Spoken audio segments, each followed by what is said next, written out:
frail young man named Sunny sat on a rusty bench near a police station, holding an expensive cup of plant-based coffee. He had spent most of his savings on it, wanting to treat himself as he felt his life was nearing its end. The coffee was bitter, but he forced himself to drink it, wishing he had bought real meat instead. Feeling out of place among the well-dressed passers-by, he tossed the empty cup in a trash bin after it missed its mark. He entered the police station, where a scruffy officer questioned him, intrigued by his presence. Sunny announced that he was there to surrender himself as a carrier of the nightmare spell.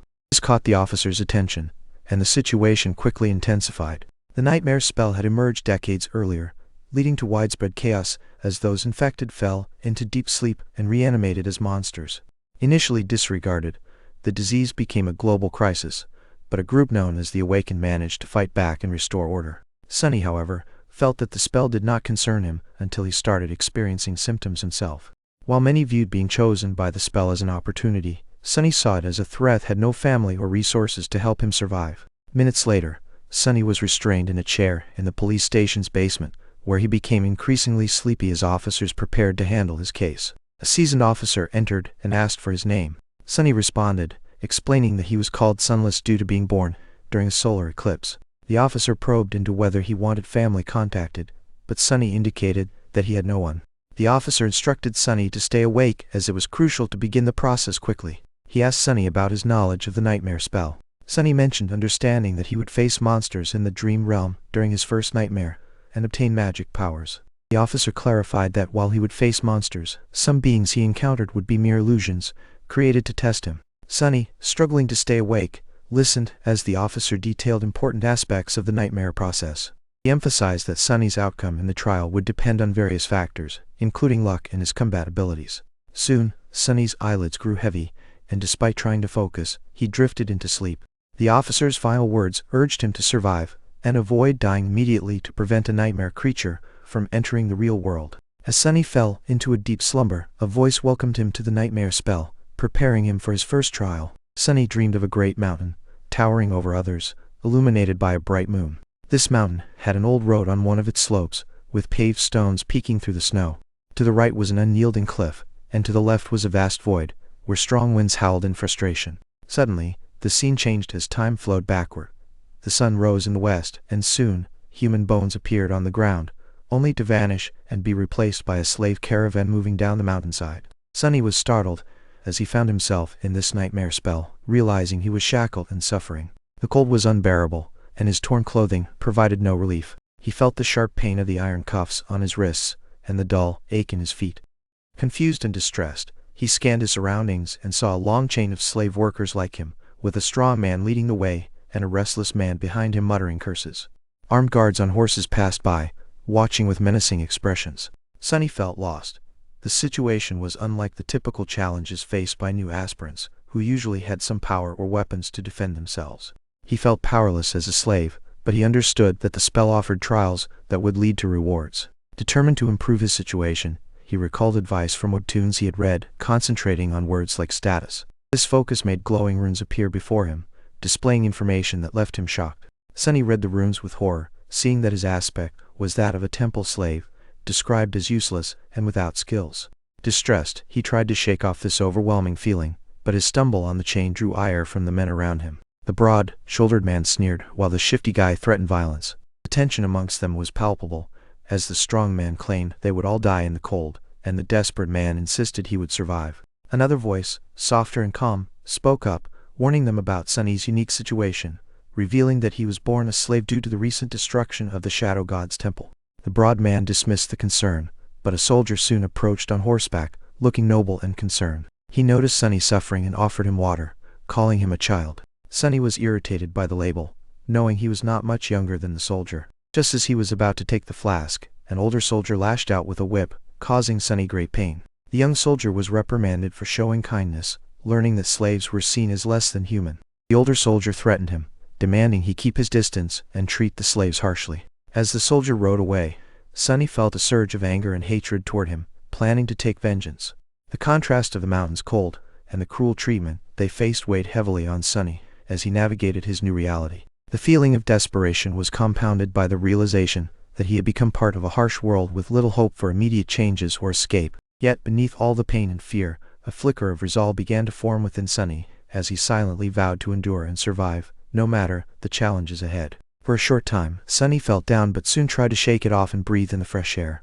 Clean air was rare in the real world, filled with dust and pollution, while only the wealthy had access to pleasant air. He found comfort in the fact that he could enjoy this refreshing air, akin to a wealthy second-generation Keeble. Despite this, he was still troubled by the cold, sore feet, and body aches. As the slave caravan trudged up the mountain, many slaves stumbled and fell, with some being thrown off the road when they could no longer walk. Sunny watched this with some compassion, thinking about their unfortunate fates. Despite the bleak situation, he felt surprisingly good, having prepared himself for the worst. Initially, when he learned about his likely dying before 17, it was hard to cope. But visiting his parents' makeshift grave helped him find peace. Acceptance of his fate allowed him to relax, free from the worries of finding food or planning for the future. Being a slave and facing a freezing death didn't seem as shocking as it might have before. Sunny knew that the cold wouldn't kill him. He had witnessed the grim fate that awaited the caravan, which would soon face a group of monsters, likely in hours rather than days. He decided to review his status and examine his abilities again, as he had been too upset last time to focus well. Sunny understood that attributes often decided survival and represented natural traits, which sometimes came with passive abilities. He noted his primary attribute, fated, which suggested that improbable events clustered around him, indicating a connection to fortune both good and bad. Although it initially seemed like a bad fate, he interpreted it as a sign that unlikely situations often occurred when he was nearby. He also assessed the other two attributes linked to the temple slave aspect, which seemed rather useless in his situation. Sunny was intrigued by Child of Shadows, an attribute he hadn't encountered before. As darkness fell, he found he could see clearly, as if it was daytime. This ability could potentially lead to more hidden gifts from the shadows. This small benefit softened the bleakness of his surroundings. The caravan stopped for the night, as ordered by the head soldier, and the tired slaves fell to the ground in a small clearing, trying to find warmth amid the bitter cold. The soldiers worked to gather the slaves together, lighting a bonfire, while they secured their horses.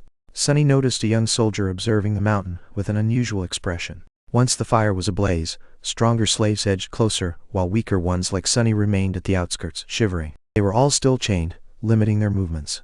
Sunny heard one broad-shouldered slave cursing the Imperials while the soldiers handed out meager rations of icy water and stale bread. The food was unappetizing, and while he tried to eat, it left him still hungry. A fellow slave, looking desperate, complained about the poor food, recalling that dungeon meals were better. Sunny noticed red berries growing on the snow, and one slave crawled toward them. Another older slave warned that the berries, called bloodbane, were poisonous as they grew where blood had been spilled. The younger slave flinched upon hearing this, realizing the danger. Sunny wasn't too concerned with their conversation, as he recognized that they were camping in a location filled with the bones of previous slaves. He felt that a disaster was nearing and braced for it. Just as he suspected, a loud noise came from above, and something massive came crashing down from the sky. Many slaves lifted their heads at a loud noise, only to see rocks and ice falling on them. They panicked and screamed as shadows danced over the black stones, while some fell, pulling others down. Sunny, however, remained calm and prepared. Using his enhanced vision, he stepped back just as a large piece of ice crashed near him, exploding into sharp shards. Others were not as quick, and many were hurt or killed as the chaos continued.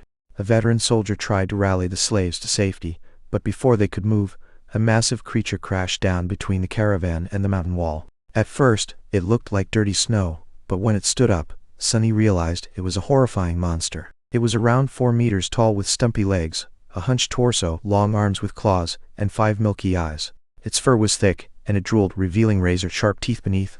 Sunny, unfortunately close to it, saw strange shapes moving under its skin, which shocked him. Suddenly, the creature attacked, slashing at Sunny, but he jumped away just in time, using a broad-shouldered slave as a shield. The claws hit the man instead, spraying blood on Sunny as the slave fell on him. Disoriented and momentarily trapped, Sunny managed to roll the corpse off, only to feel something wriggling underneath the dead body. He crawled away, spotting the monster rampaging, and the other slaves screaming in fear. The corpse began to twitch violently, and Sunny saw horrifying changes occur to it. Sunny yelled at another slave to move, but the chain held them all down. He realized that the creature was too powerful for a first nightmare, indicating something was very wrong. Despite being shackled, Sunny understood that he had to save himself. As the man's corpse morphed into a nightmarish form, Sunny acted quickly, jumping and grabbing the chain to immobilize the monster. He called for the other slaves to help tighten the chain around the creature, which was struggling to break free. Sunny used the weaker chain connecting his shackles to the creature's neck, pulling with all his might while trying to keep as much distance from its mouth as possible. The creature fought hard, and Sunny knew he might not have the strength to defeat it without help. With sweat and blood on his face, he strained against the monster's strength. After what felt like forever, the creature's body finally went limp. A voice then announced that he had slain a dormant beast, the Mountain King's larva. "You have slain a dormant beast, Mountain King's larva." Sunny collapsed, out of breath, and in pain, but feeling a rush of exhilaration from his victory. Despite his exhaustion, he felt a lack of disappointment for not receiving a special item called a memory, usually awarded to the victorious. He longed for a magic sword or even a warm coat. He reminded himself he could rest for just 3 more seconds, since the danger was still present. As he surveyed the scene, he noted the larva was dead, but he remained shackled. The shifty slave and the scholar, both looking terrified, were working to untangle the chain to allow them some movement. Disturbing sights surrounded them. Many slain slaves, while a few had escaped, seemingly sealing their own fates in the process. Sunny realized the chain connecting them had been broken in two, which allowed for some slack. However, the complex locks on their shackles made escape impossible unless someone unlocked them. He felt the ominous presence of the Mountain King nearby, hidden by the bonfire's glow, alongside the terrifying sounds of desperate cries from slaves still in danger. To his horror, some of the torn bodies began to stir. 4 new larvae rose, equally as grotesque as the first. Sunny's heart sank and he wished to wake up. As one of the larvae approached, he desperately searched for a weapon and settled on wrapping a length of chain around his knuckles. Suddenly, a soldier, previously seen offering him water, intervened, swiftly beheading the approaching monster. Sunny, taken aback, thought the soldier was impressive despite initially dismissing him as a poser. The soldier then turned to Sunny, threw him a key, and urged him to save himself before rejoining the fight. Recognizing the key as the one for his shackles, Sunny dropped to his knees and worked to unlock himself. After some effort, he succeeded, experiencing a rush of freedom and revenge-filled thoughts. Despite considering leaving the other slaves behind, he decided there was strength in numbers and hurried to free them as well. Shifty excitedly celebrated their newfound freedom, while Scholar expressed gratitude, but remained cautious about their next steps. With 2 of the larvae already killed, and the remaining one heavily wounded, the soldier fought bravely. Sunny felt the urgency now to escape, but understood they could not leave the warmth of the bonfire that provided their only hope of survival against the cold night. Scholar emphasized that fleeing into the darkness meant certain death. Sunny quietly agreed with Scholar's assessment, but thought escaping the larvae felt necessary. Shifty, however, insisted on running away, fearing the larvae, and the possibility of becoming one of them. Scholar countered Shifty's fears with logic, explaining that staying put provided at least a slim chance of survival while running would spell doom. Sunny pessimistically considered their options, realizing they couldn't rely on anyone else for help against the Mountain King. The feeling emerged that they must confront the beast to survive. He proposed they go check on the situation, only to receive a perplexed response from Shifty, who thought Sunny was mad for wanting to approach the beast. Sunny shrugged off the concern and set off in the direction of danger, determined to face the monster head on now that he was free. Sunny was preparing to confront a powerful nightmare creature known as the Mountain King. The chances of him surviving this encounter were very slim, especially since he wasn't strong enough to effectively fight it. However, he felt he had no choice but to face the creature to avoid an even worse fate. With most of the slaves already dead and soldiers struggling in battle, the situation was dire. Sunny observed as the Mountain King killed a soldier without any effort. One soldier, named Hero, attempted to distract the tyrant by throwing a flaming piece of wood at it and shouting a challenge. Seeing this as an opportunity, Sunny decided to use the distraction to his advantage. He wanted to bring down the Mountain King with the help of gravity since he had no powers or heavy weapons. Sunny ran towards a heavy wagon positioned near the cliff edge and instructed his companions, Shifty and Scholar, to remove the wooden wedges preventing the wagon from rolling. While they were confused, Sunny explained that they would soon understand his plan. He noticed Hero was still alive and dodging the tyrant, which was critical for Sunny's strategy to work. Sunny then searched for a chain he needed and found it among the chaos of bodies. He unlocked a set of shackles and used them to create a slipknot. Sunny then yelled at Shifty and Scholar to act. He picked up the chain and faced the Mountain King, focusing on the weight of the chain and his target. Gathering his strength, he threw the chain, aiming for the creature's ankle, but unexpectedly, the chain landed around its neck instead, tightening like a noose. He felt a surge of triumph as the wagon began to roll off the cliff, pulling the tyrant down with it. However, Sunny soon realized that the wagon was moving slowly, and the tyrant was trying to free itself from the chain. Panicking, he saw Hero collide with the creature's leg, causing it to lose balance. Sunny rushed to help push the wagon over the edge, feeling the pressure of time as the tyrant fought against its restraints. The outcome of this desperate situation still hung in the balance. Sunny was struggling to push a wagon that no longer had oxen to pull it. Instead, 3 tired slaves were trying to move it up a slope, while the tyrant, a creature known as Mountain King, was moving quickly towards them. The tyrant attempted to free itself from a chain wrapped around its neck, but its large claw-like hands made it difficult to maneuver. Just when the wagon teetered near the edge of a cliff, Sunny pushed it with all his strength, causing it to roll off the edge. As the Mountain King fell into the darkness, Sunny felt a mixture of relief and exhaustion, wondering if he had passed a trial. He collapsed, feeling the pain from his injuries and the coldness of the night creeping in. Just as he considered what to do next, Hiro, a soldier, appeared and urged him to stand up to avoid freezing. Sunny's thoughts were foggy, and he felt a strong sense of fatigue. The scene around them was grim, with the bodies of the caravan's other members scattered about, deformed and lifeless, while dark larvae bodies lay around as well. The situation was heavy with the weight of tragedy, and both Shifty and Scholar, the other 2 slaves, sensed the unease in Hiro's presence. Despite being free of shackles, they remained cautious around Hiro, who instructed them to gather near the fire to warm up and discuss their next steps. Sunny kept his distance from the others, preferring solitude due to his past experiences of feeling out of place. Hiro shared his plan to gather supplies at dawn and return down the mountain. Shifty resisted, questioning why they would return only to be captured again. Hiro explained that leaving the mountain would be dangerous without supplies, but Sunny unexpectedly interrupted, stating they could not go down. Shifty laughed, doubting Sunny's sanity, but Hiro defended Sunny, reminding Shifty that they owed their lives to him. Hiro wanted to hear Sunny's reasoning, who hesitated but then declared, "Because the monster isn't dead." "Because the monster isn't dead." These words created a tense silence with 3 people staring at Sunny in shock. When asked why he thought that, Sunny explained that he did not hear the spell congratulating him on killing the creature after it fell. This suggested that it was still alive. He pointed out that the monster jumped from a great height and was unharmed. It wouldn't be killed by a fall. His companions agreed, realizing they were in danger by going back down the mountain. Hiro suggested they climb over the mountain pass instead. He emphasized urgency, as the monster could return and pursue them. They needed to gather supplies immediately, despite wanting to ensure proper burials for the dead. Hiro stood and grabbed a knife, asserting they needed food, water, clothing, and firewood. They decided to split up the tasks. Hiro would gather meat from the carcasses, Scholar would find firewood, Shifty would locate warm clothing, and Sunny was tasked with collecting flagons of water from fallen soldiers. Later, away from the fire, Sunny searched for water, finding several flagons. He stumbled upon a dying soldier, the same one who had previously punished him. This soldier was gravely injured but still alive. Sunny examined him, and the soldier attempted to reach for something nearby a broken sword. Sunny picked it up and questioned the soldier's desire to die with a weapon. In a moment of harsh realization, Sunny slit the man's throat with the sword, watching him bleed. He felt no guilt or fear. His harsh life had prepared him for this action. As he sat beside the dying man, the spell's voice whispered that he had killed a dormant human. Sunny was surprised to learn that killing had earned him an achievement, something not often depicted in stories. The spell continued, and he received a memory, which excited him at first. However, the memory turned out to be a silver bell, which he found disappointing and seemingly useless. Despite his frustration, he investigated its potential, but the description was underwhelming. He then took the dead soldier's warm cloak and boots, feeling a sense of comfort and warmth despite the bloodstains. As he looked for his companions, he noted their tasks. Hiro and Scholar were still busy, while Shifty was looting jewelry instead of looking for clothes. Realizing the reliability of his companions was uncertain, and that he needed a plan to survive, Sunny decided to move forward and collected the flagons again. The group spent the night nervously against the bonfire, unable to sleep as they feared the returning tyrant.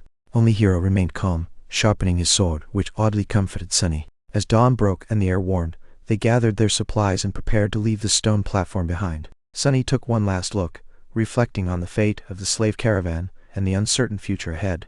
There was a problem as they planned to travel to the mountain pass. The road had been destroyed by a rockfall, making it impossible to continue. Sunny stood at the edge of a deep chasm, unsure of what to do. Scholar, muffled in his cloak, asked for suggestions. Shifty, frustrated, suggested they abandon Sunny, claiming he was weak and cursed. Sunny felt misunderstood.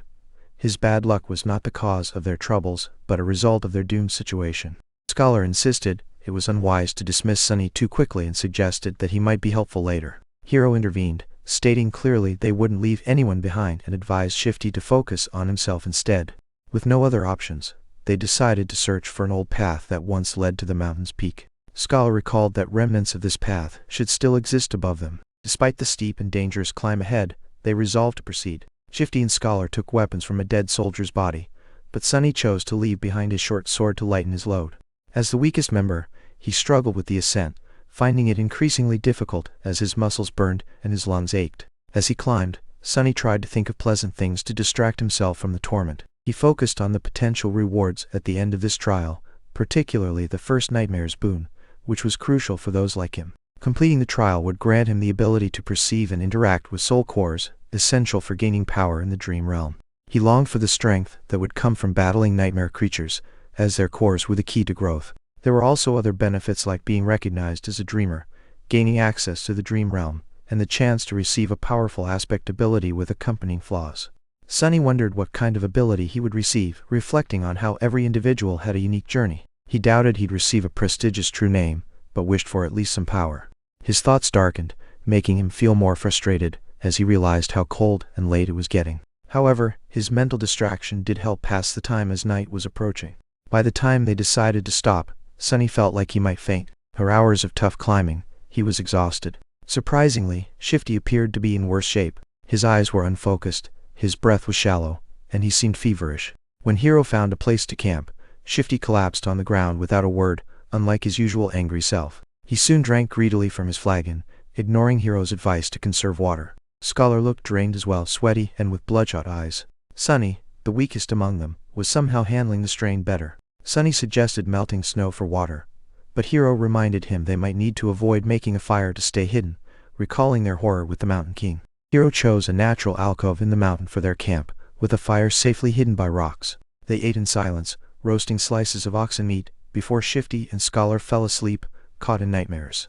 Hero, taking the first watch, told Sunny to keep the fire going and wake him at dawn or if the beast appeared. Sunny lay down near the fire, and exhausted, fell asleep quickly. When he woke, Hero was there telling him to keep an eye on Shifty and Scholar as they rested. Sunny took Hero's place, and for a few hours watched the night sky above him. He saw the distant road they had traveled, still able to make out the stone platform where they had fought the tyrant, now littered with dead bodies. Suddenly, he saw a dark figure crawl onto the platform and begin to feed on the dead, its claws scraping across the ground. Sunny accidentally dislodged a rock, and the noise drew the tyrant's attention. He froze in fear, forgetting to breathe as the creature stared at him. After what felt like forever, the tyrant turned away. In that moment, Sunny realized the creature was blind, which gave him some hope. At dawn, Sunny woke the others, but Shifty and Scholar looked worse. Shifty was pale and shaky, while Scholar suggested it might be mountain sickness affecting them different ways. Though defiant, Shifty struggled to form full sentences while claiming he was fine. Hero, concerned, took some of Shifty's burden to lighten his own. Sunny told Hero he had heard the monster eating the dead bodies below. Hero looked worried and insisted they needed to move faster. They set off again, climbing higher despite Sunny struggling under the extra weight. Shifty fell further behind as they continued up the mountain in silence, focused only on their steps. Suddenly, Sunny heard a scream and turned to see Shifty panicking before he lost his footing on an icy rock. Shifty fell backward, rolling down the slope, unable to catch himself. Sunny and the others watched helplessly as Shifty's body tumbled down, leaving a trail of blood on the rocks. Finally, Shifty hit a large stone and came to a stop. He was dead. The three companions stood still, feeling uneasy as they looked down at the lifeless body of their friend, Shifty. Though they expected his fate, it was still hard to accept. No one spoke for some time until Scholar remarked on the supplies Shifty had carried, which Sunny found somewhat heartless but accurate. Hero then insisted they move on, despite his emotional struggle, while Scholar expressed his condolences in a way that felt insincere to Sunny.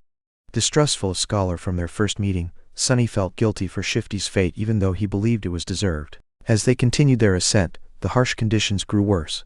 The altitude made it difficult to breathe, and Sunny felt lightheaded. The cold was intense despite their clothing. They trudged on, hoping to find the path Scholar mentioned, although Sunny began to doubt if it existed at all. Suddenly, they located the narrow path, which made him feel a sense of relief. Scholar, exhausted, dropped his bag to rest but was told to keep moving by Hero. Just then, Sunny noticed that Shifty's body was gone, which shocked all three of them. The fear of being followed by a monster set in, making them recognize the threat they were facing. Scholar shared his theory that the monster was tracking them, suggesting they could buy time by misleading it. He proposed a dark plan to use one of them as bait. Sunny felt a mix of emotions as he realized the implications of Scholar's intentions. Scholar calmly explained that either choice they made would risk their lives, and sacrificing one could save the others. Hero was conflicted and questioned the morality of Scholar's suggestion, who feigned sorrow while defending his reasoning. While Hero hesitated, Sunny contemplated taking action against Scholar, who was already weak, but feared the stronger Hero would be an obstacle. As the tension rose among them, the reality of their grim situation became more apparent. Right now, the obstacle was looking down, avoiding Sunny's gaze. His hand was resting on the sword handle. As always, the young slave had no idea about what was happening inside Hiro's head. The uncertainty was making him nervous. Finally, after a while, the soldier spoke. I have only one question. Both Sunny and Scholar stared at him, holding their breaths. Yes, you said that one of us must be sacrificed to save the other two. Why him? From what I see, you are far closer to the grave. Sunny thought it was a great question and turned to the older slave, trying not to grin. The Scholar had an answer ready. Before the first attack, he was already bleeding because of your senior's whip. During the attack, he was drenched in the blood of a fellow slave. His cloak too was soaked in it when the previous owner died. The boy already reeks of blood. Keeping him alive will put us in danger. That's why he is the best choice. Sunny's grin faded. Scholar's reasoning was solid. Hiro listened, and his expression darkened with each word. Finally, he looked at Sunny with a dangerous light in his eyes. That is true. Sunny felt his mouth dry. Cold sweat ran down his spine. He tensed, ready to act. But at that moment Hiro smiled. Your logic is almost unassailable, he said, unsheathing the sword. However, you failed to account for one thing. Scholar raised an eyebrow, hiding his nervousness. What might that be? The young soldier turned to face him, and his smile disappeared, replaced by thick killing intent. It's that I know who you are, your grace. I also know what you've done and how you ended up a slave. Just one of the crimes you've committed would be enough to make me want to kill you. So if there is someone among us who deserves to be sacrificed, it's you. Scholar's eyes widened. But the smell of blood. Don't worry about it.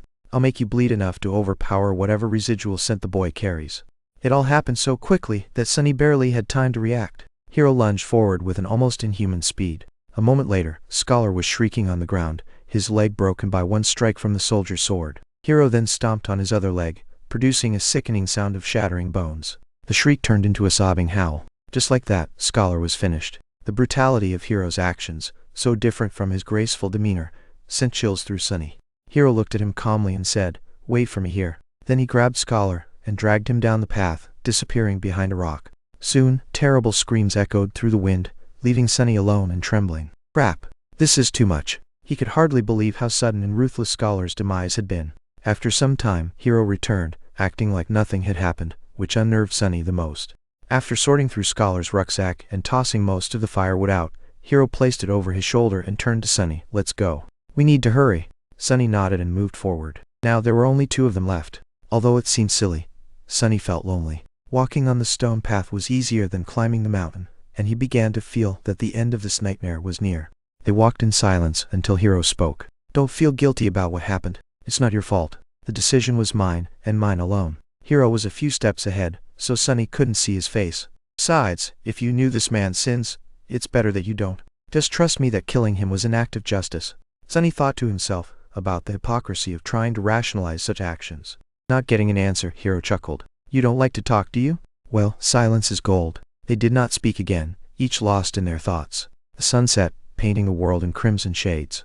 High up, the air was clean and crisp, with maroon clouds rolling below them. The stars and the moon began to appear in the vermilion sky. It was beautiful, but Sunny was concerned about how cold it would get once the sun disappeared. Before it did, Hiro found them a shelter. Hidden behind tall rocks was a narrow crevice that led into the mountain slope, which opened into a small cave. They were happy to be safe from the wind, but Hiro stopped Sunny when he moved to make a fire. Today we will camp without making a fire. The beast is too close. Camping without fire was unpleasant, but they wouldn't freeze in the cave. Sunny sat down against the wall, while Hiro settled opposite him, looking thoughtful. For the first time, Hiro didn't care for his sword after making camp. Soon, the sun disappeared, and darkness enveloped them. Sunny could still see while Hiro was blind. In the darkness, Hiro's face looked noble and sorrowful. After a while, Hiro said quietly, It's strange. Usually, I can feel someone's presence even in absolute darkness. But with you, there's nothing. It's like you are just one of the shadows. In silence, he smiled. Are you asleep? His question echoed in the darkness. Feeling a strange intimacy, Sunny decided to talk. Why? Are you waiting for me to fall asleep before you kill me? Or will you do it in the morning? The smile of Hiro disappeared as he bowed his head, feeling shame. After a minute of silence, he finally spoke, explaining he thought it would be better to end Sunny's life while he slept, to spare him from suffering. Sunny, with a bitter grin, reacted negatively, calling Hiro a hypocrite for trying to justify his intention to kill. Hiro expressed that he did not expect forgiveness, and revealed his deep sense of responsibility that prevented him from allowing himself to die until his duty was completed. This only angered Sunny more, as he demanded to know why he had to die, insisting that Hiro should just admit he wanted to kill him to survive. Hiro finally looked at Sunny, admitting the truth of his words. He explained that Sunny's blood-laden past made him a target for danger, as it would attract beasts. Sunny suggested they could simply part ways, and Hiro vehemently rejected the idea, insisting that dying at the creature's hands was a cruel fate compared to dying by his own hand. Sunny expressed his despair at being forgotten by the world, but then declared he'd chosen to survive and wanted to spite those around him. Hiro, conceding Sunny's reasoning, assured him he would make it quick. Sunny sarcastically questioned Hiro's confidence in his ability to kill him, to which Hiro simply shook his head. However, Hiro suddenly staggered and collapsed, vomiting blood, which pleased Sunny. Hiro, stunned, couldn't comprehend what had happened, questioning whether Sunny had cursed them. Sunny clarified that he had no magical abilities. Instead, he had poisoned the water supply, leading to Hiro's current state. Hiro realized the consequences, understanding Sunny's motives given their dangerous circumstances. Sunny had predicted betrayal from the others and noted that Hiro was the worst of them all for apparently trusting those who enslaved him. Hiro recognized this truth with a sad acceptance, laughing at the irony of Sunny's cunning.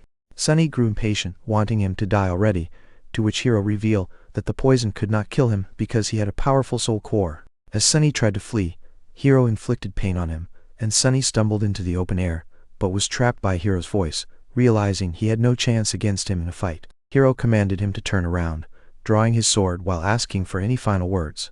Sunny produced a small silver bell, creating enchanting sounds that captivated the night. Hiro, confused, demanded to know what Sunny had done as the bell disappeared, but Sunny remained silent. Instead, he appeared to gaze into the darkness behind Hiro, leading to Hiro's alarmed realization that something was amiss.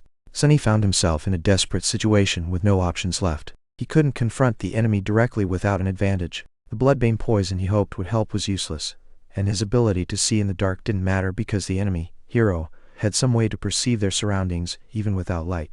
They had just exited the cave and stood under the moonlight, and Sunny's only advantage was knowing that the tyrant was blind, while Hiro did not.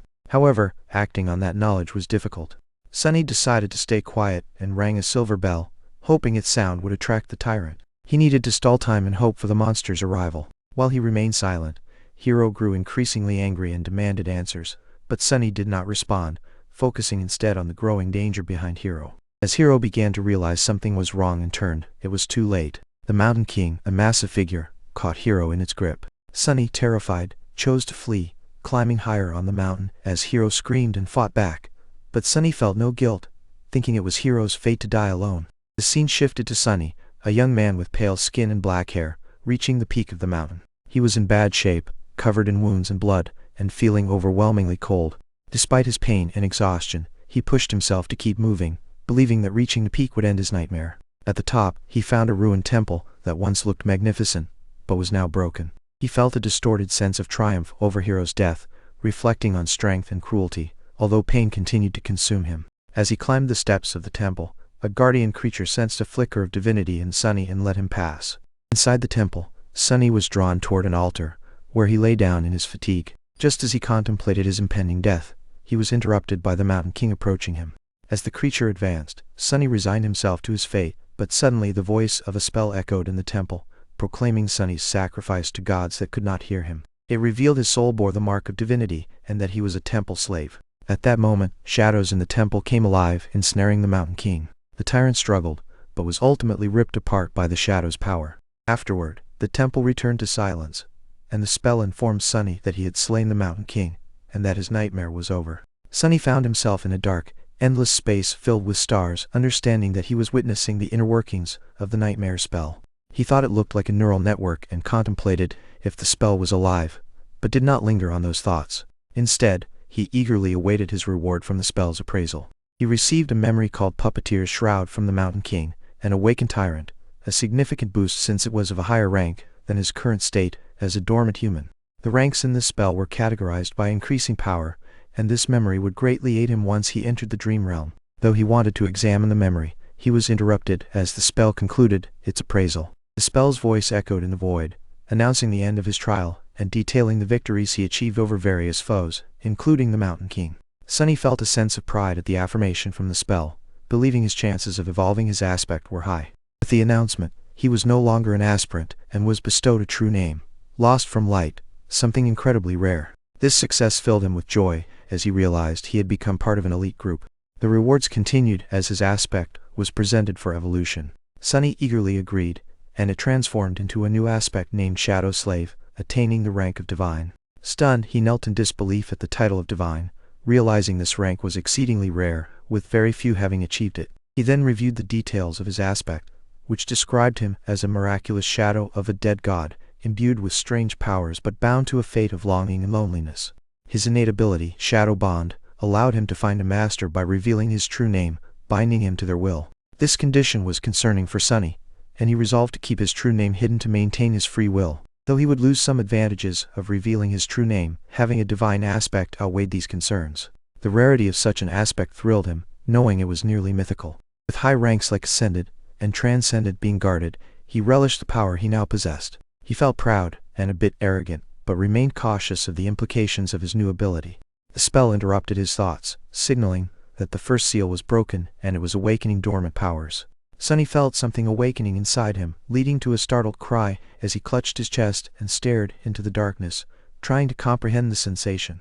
This feeling was neither painful nor unpleasant, but completely new, like his soul was being energized from within, as if it had always been there, dormant. The energy filled him, sharpening his emotions and causing changes in his body. He sensed a star burning in his chest, radiating waves of heat that traveled through him, revitalizing his bones, muscles, and organs. He felt reborn, stronger, and healthier. As the heat began to cool, a soothing coldness spread through his body, relieving years of accumulated discomfort. This coldness reached his brain and eyes, causing his vision to double. He could see the void filled with stars, and a calm dark sea lit by a lonely black sun. Sunny recognized this as his sea of soul, though it seemed different from what he expected. It appeared lifeless, with a dark and lightless star instead of a bright, vibrant one.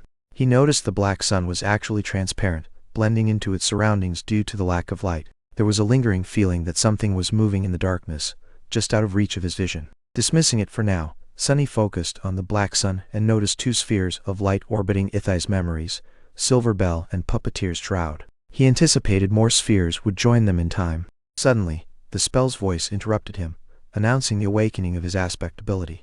Sunny braced for the moment that would define his role in the dream realm, contemplating the possible outcomes: a combat ability for frontline fighting, a sorcery ability for ranged fighting, or a utility ability for behind the scenes work. He even thought about the chance of being assigned a rare healer role. Once the aspect ability was confirmed, it was named Shadow Control. Sunny quickly summoned the runes to view the full details, but first glanced at his overall information. His name was listed as Sunless, with a true name of Lost from Light and a rank of Dreamer. A new feature appeared called Shadow Core, marked as dormant, along with shadow fragments set to 12 out of 1000. Confused, Sunny questioned the meaning of the Shadow Core, realizing he had never heard of a different kind. This could explain the odd state of his Sea of Soul. He noticed a lack of a normal soul shard counter, raising the possibility that he might have a different progression path than other awakened beings. This could be advantageous, as he would not have to compete for resources typical in the dream realm. Yet, the ambiguity of how to gather these shadow fragments worried him. However, he acknowledged that he had already collected 12 of them somehow during the first nightmare, opting to explore this mystery further. He returned to studying the runes depicting his information, confirming his two memories and the absence of echoes. His attributes included Fated, Mark of Divinity, and Child of Shadows, alongside the new aspect of Shadow Slave, which held a divine rank. Sunny examined the description of his aspect ability, learning that his shadow was more independent than most, and could serve as a helpful ally. Pondering its meaning, he held his breath and began reviewing the details one more time. Just then, another set of runes appeared below it, accompanied by the spell's ominous announcement that all power comes with a price. He received a flaw, and as he read the details, horror filled him. Oh no, no, no, no, he thought in response to what he found. He closed his eyes and wished for the runes to go away. They were still there, showing his flaw, clear conscience, meaning he could not lie. Sunny felt panic as he realized that if he could only tell the truth, his true name would be exposed, leaving him vulnerable. As he was about to react, the spell commanded him to wake up. When he opened his eyes, he was in a police station vault. It wasn't beautiful, but it felt safe and familiar. The pain he had endured was gone, and for the first time, he felt relief. When he looked around, Sunny was shocked to see an incredibly beautiful woman sitting near him. She had dark hair and icy blue eyes, dressed in a uniform that highlighted her figure. While entranced by her beauty, he noticed she had 3 stars on her shoulder, indicating she was an Ascended. When the woman caught him staring, she asked what he was looking at. In a moment of horror, Sunny blurted out something inappropriate, causing her to slap him hard. He felt lucky she didn't do worse, and was relieved yet terrified to be in the presence of someone so powerful. She advised him to think before he spoke, especially to women. However, instead of following her advice, he complimented her, causing his face to flush. She laughed, suggesting that among the awakened, she was below average in looks, and explained that as someone's soul developed, their imperfections would fade away. She welcomed him back to life and congratulated him on surviving his first nightmare. This was a new title for him. He was now recognized as Sleeper Sunless, a term used for those who had just confronted the nightmare spell. Once he survived fully, he would be known as an awakened, moving between the real world and the dream realm. Master Jet, the ascended woman, approached him and removed his restraints. She told him she had been monitoring him during his nightmare and explained that many local awakened were either busy or unable to help. She revealed that her work was dangerous and not well paying, questioning if someone would choose such a path. Despite wanting to flatter her, Sunny couldn't hold back his true thoughts. Instead, he smirked and admitted he wouldn't choose that life. Jet smiled, acknowledging his cleverness. Sunny enjoyed a hot shower after being told by Master Jet that he smelled of nightmare. He had been asleep for 3 days due to the spell's unnatural slumber. Despite the medical care intended to help him recover, he still felt the effects, including lingering psychological sense of bloodshed and despair. In the police station's showers, he saw changes in his appearance. He looked slightly healthier and more muscular, though he still felt inadequate, jokingly calling himself a flower boy. While looking in the mirror, Sunny noticed something unusual. His shadow appeared to move independently, mimicking his actions in a strange way. Confused, he began to question the shadow, which seemed to respond but remained uncommunicative. Realizing that the shadow was part of him and linked to his aspect ability, he decided to explore this further. Upon closing his eyes and focusing inward, Sunny discovered a new sense that allowed him to feel and understand shadows around him. He sensed a deep connection to his own shadow, distinguishing it as part of his being. With newfound awareness, he commanded his shadow to perform various actions, amazed by its flexibility. However, when he asked it to strike, the shadow's kick had no real effect, leading to disappointment. He sighed, knowing he had more to learn about its capabilities. After the shower, he put on a clean tissue tracksuit and joined Master Jet in the cafeteria, where she had prepared synthetic food. Despite finding the gruel unappetizing, he was hungry and ate ravenously. While eating, he pondered his situation and the idea of servitude to someone like Jet, reflecting on the idea of being her obedient slave. When Jet asked what he was thinking, he managed to respond while avoiding revealing too much. Jet informed him about the option for free psychological counseling and alluded to his experience with nightmare, showing understanding and offering support. Their conversation revealed that Jet grew up in the outskirts, like Sunny, which surprised him. He found it strange to learn about her background, and wondered about the rarity of people like them among the awakened. As they discussed what would come next, Jet laid out his options for preparing for his first journey into the dream realm. Although he was free to do as he pleased, she advised against idleness and encouraged him to enroll in the Awakened Academy for support and preparation. She explained that it would provide food, lodging, and a chance to meet potential companions. After contemplating Jet's words and the decision, Sunny felt the absence of pressure from his flaw, indicating he still had time to choose.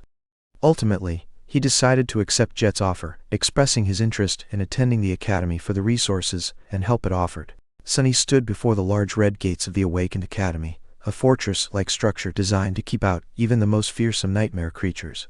This academy was a legendary place, often depicted in popular media featuring young heroes and their adventures. However, Sunny knew that reality was quite different, and with only 4 weeks to prepare before entering the dream realm, he felt he had to focus on survival rather than distractions. As he waited, snow fell quietly around him. He noticed a tall girl with silver-white hair and old-fashioned headphones listening to music, sharing the moment of uncertainty. He was curious about her, particularly what kind of flaw she might have, but decided against starting a conversation to avoid complications. Suddenly, the gates began to open, revealing a long bridge. He felt determined but recalled advice from Master Jet during his ride to the academy. Jet had given him 3 key pieces of advice that he was now reflecting on. When they traveled together, Sunny had marveled at the sights from the luxury vehicle since most people didn't have access to such transport. Jet had then offered him guidance, starting with the importance of refusing psychological counseling at the academy. She explained that knowing too much about one's aspect could make a person vulnerable, as sharing that knowledge could lead to it being exploited by others. The less others knew, the better his chances of survival. Next, Jet mentioned the various courses at the academy, from combat training to magical studies.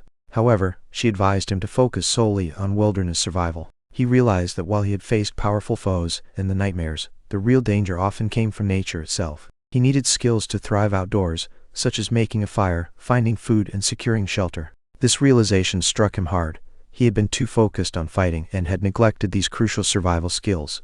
Jet then halted the vehicle in front of the impressive gates of the academy, explaining that someone would come to escort him soon. A sense of foreboding filled her eyes as she prepared to leave. Sunny asked for her third piece of advice. She stressed that no one could survive in the dream realm alone, and that he should cultivate relationships with fellow learners, as allies could be essential. She offered him encouragement, expressing that he had done well to survive thus far and urged him to continue doing so. After her departure, Sunny took a moment to gather his thoughts as he stepped onto the bridge leading into the academy, contemplating the challenges that lay ahead.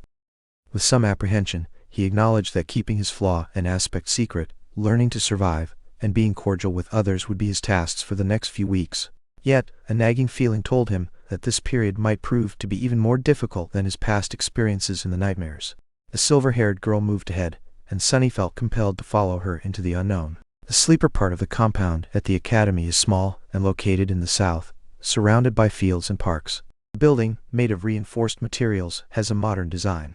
Most of it is underground, with some above-ground space featuring bright alloy walls and large windows that look nice in summer. Inside, Sunny and a silver-haired girl enter a large hall filled with around 100 young men and women, all sleepers like them, waiting for the induction ceremony. Most attendees are nervous and excited. The academy's administration struggles with the chaotic rate at which people become affected by the spell, leading to no structured schedule for the education of sleepers. Induction ceremonies occur monthly at first and weekly as winter approaches. Some sleepers wait days for induction, while Sunny arrives just hours before he's due to start. Sunny notices two things in the hall. First, everyone is well dressed and has luggage, indicating they come prepared, unlike him and the silver-haired girl who have nothing and are dressed simply. Second, Master Jet was correct about being below average compared to other awakened, as the young people in the room seem beautiful and healthy. Sunny feels inferior compared to them, especially the silver-haired girl who, despite not being perfect, has a strong presence. Despite his concerns, Sunny realizes that everyone wants to talk and share their experiences related to their nightmares and their hopes for the dream realm. He feels anxious about the social atmosphere and worries that he will not fit in. After struggling to engage in conversation, he gains a negative reputation as he is seen as rude and obnoxious, eventually getting ostracized and physically harmed. While alone and bleeding, Sunny finds solace in understanding how to manage his flaw. He learns that while he cannot lie, he can control how he presents the truth, allowing him to influence his responses. This realization excites him as he sees the potential in using truth to manipulate situations to his advantage. With the goal of hiding his identity and powerful abilities, he analyzes a confident young man in a group nearby, trying to find a way to convey that he is weak and insignificant. After hearing about the young man's impressive ascended aspect, Sunny reacts with feigned confusion, aiming to downplay the significance of such achievements. His words hung in silence. The sleepers looked at Sunny with a mix of emotions, from confusion to shock. The young man with humorous eyes just smiled politely. It was rare for someone to gain an ascended aspect during the first nightmare, so he was clearly special. Sunny found a strange similarity between him and Hero, Oro of the Nine.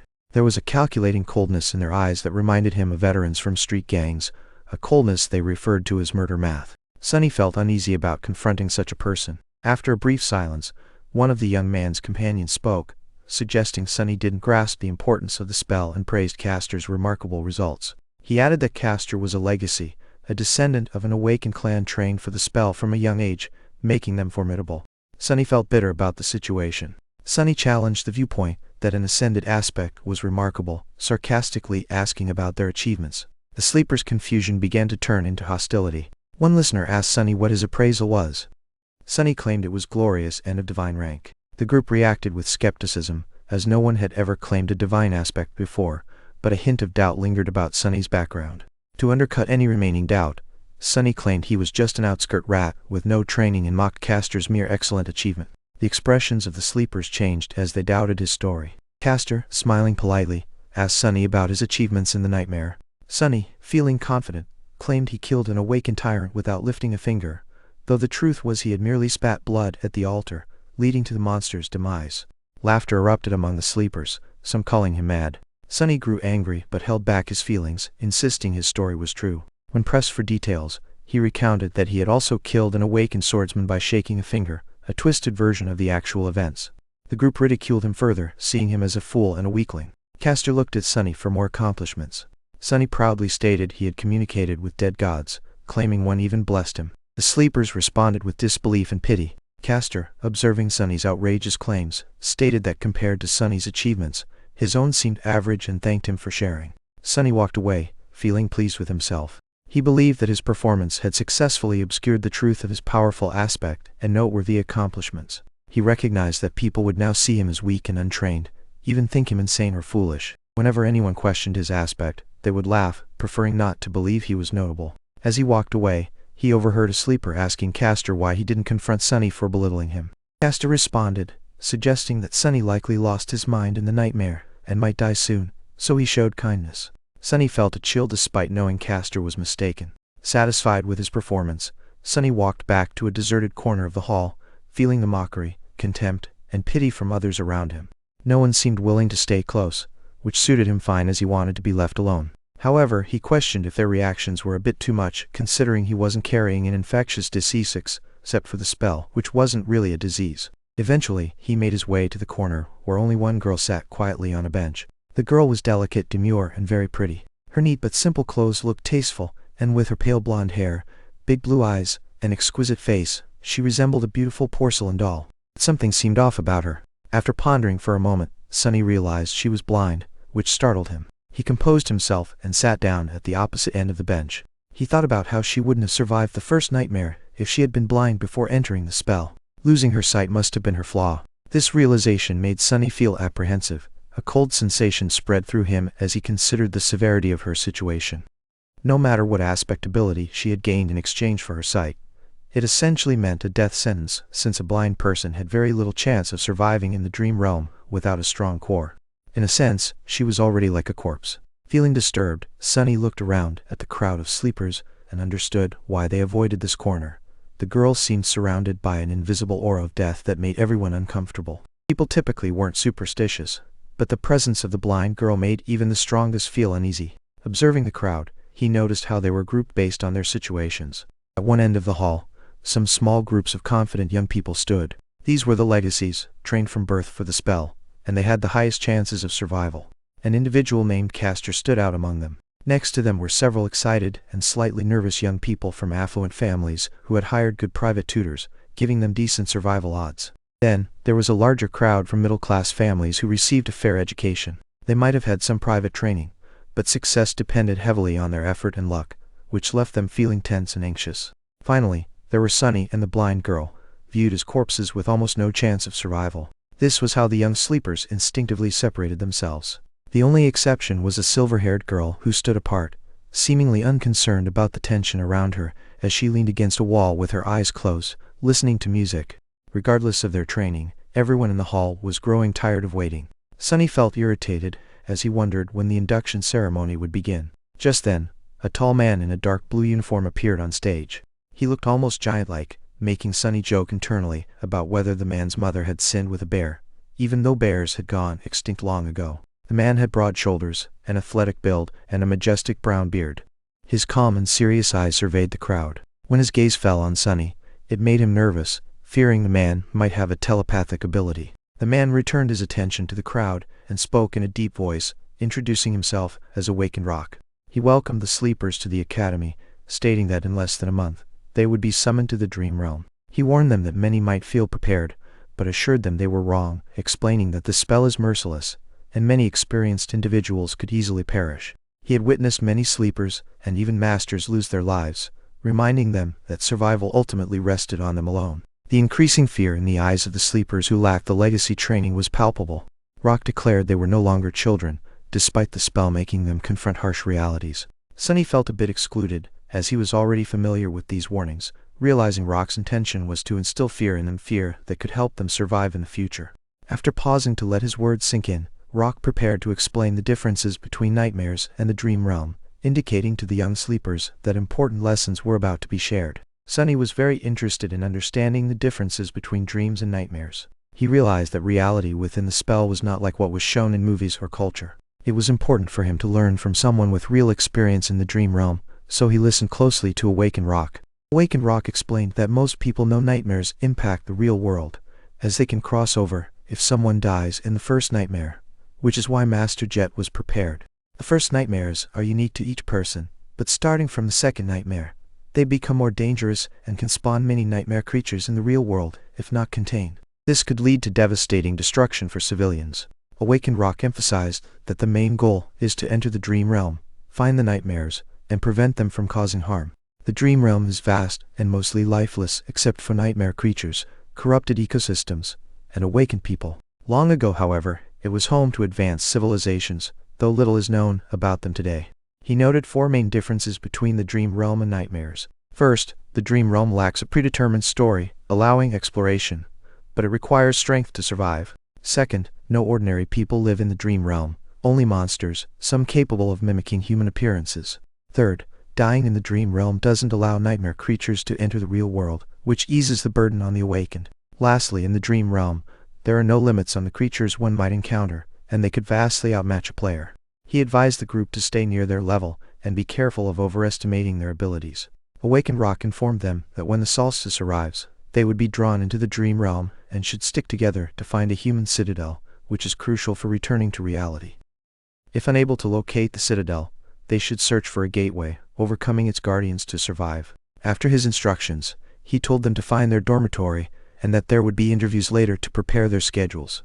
As he left, Sunny pondered his luck of either arriving in a safe area or a dangerous one, but his mind was mostly on what to have for supper that night. Sunny arrived at the building where everything related to sleepers was located. Following the instructions on his communicator, he discovered the dormitories on one of the lower levels. To his astonishment, he found he had a room to himself, complete with a soft bed, a table, a dresser, and its own bathroom. The air was fresh, and he enjoyed a view of a snowy park through a hidden screen that acted like a window. He was also provided with several sets of clothes that featured the Academy emblem, all for free.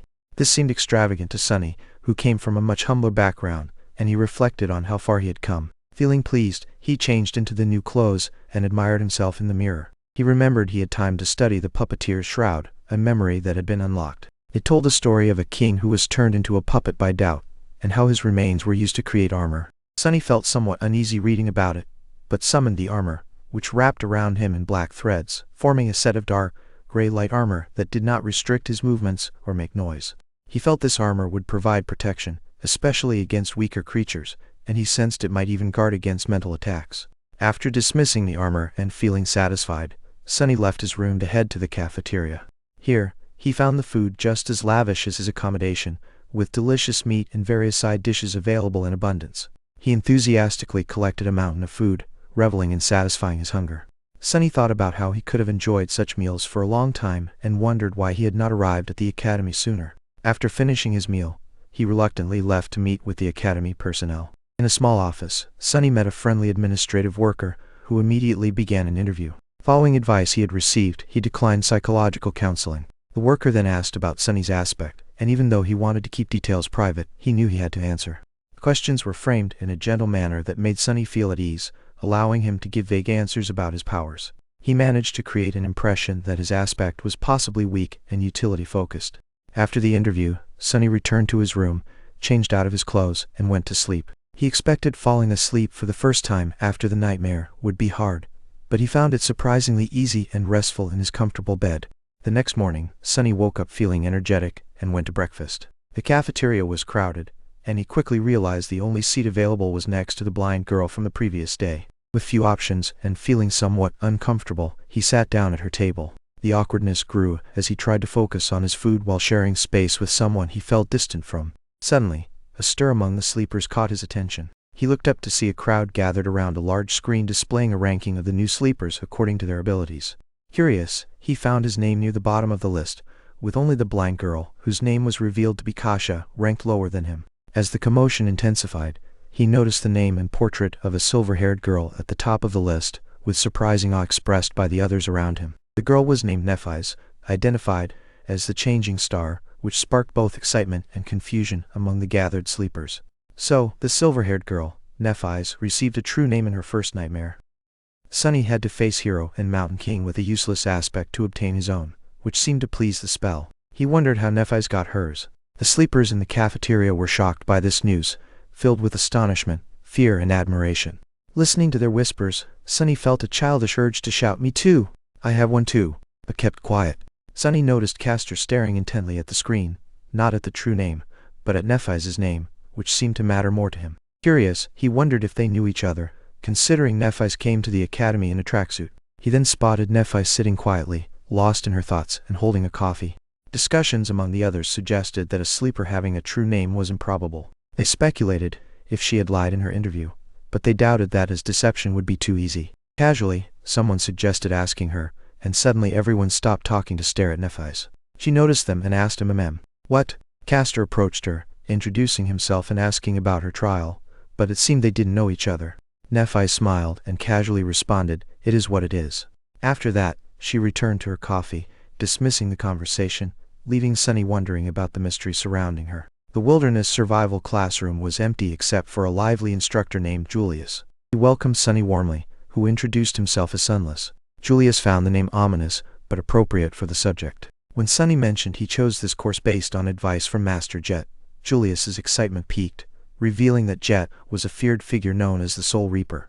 Sunny had many questions about Jet, but Julius suddenly remembered that it wasn't appropriate to gossip. Despite the awkwardness, Sunny felt that wilderness survival might be the right choice. As they discussed the curriculum, Julius expressed excitement about Sunny focusing solely on this course for 4 weeks, promising to make him immortal.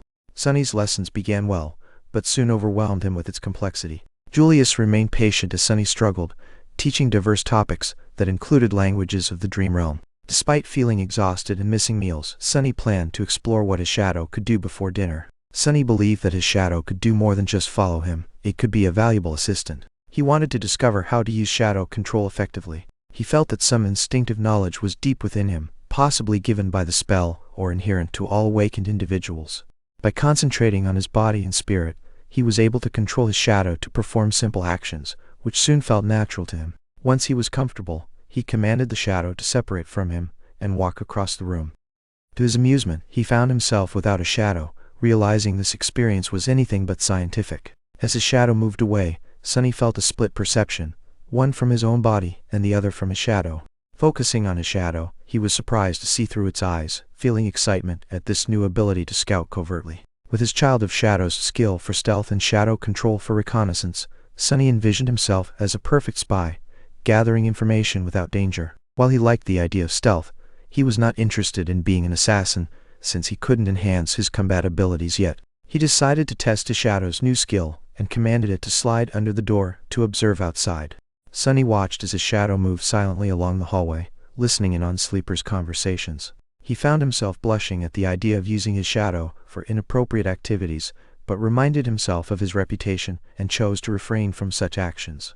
Later, Sunny's shadow was in a dojo, observing his peers during an introductory combat class led by Instructor Rock. They were testing their physical strength by striking a measuring machine. Most achieved scores of 10 to 14, while some with enhanced abilities reached 15 or 16.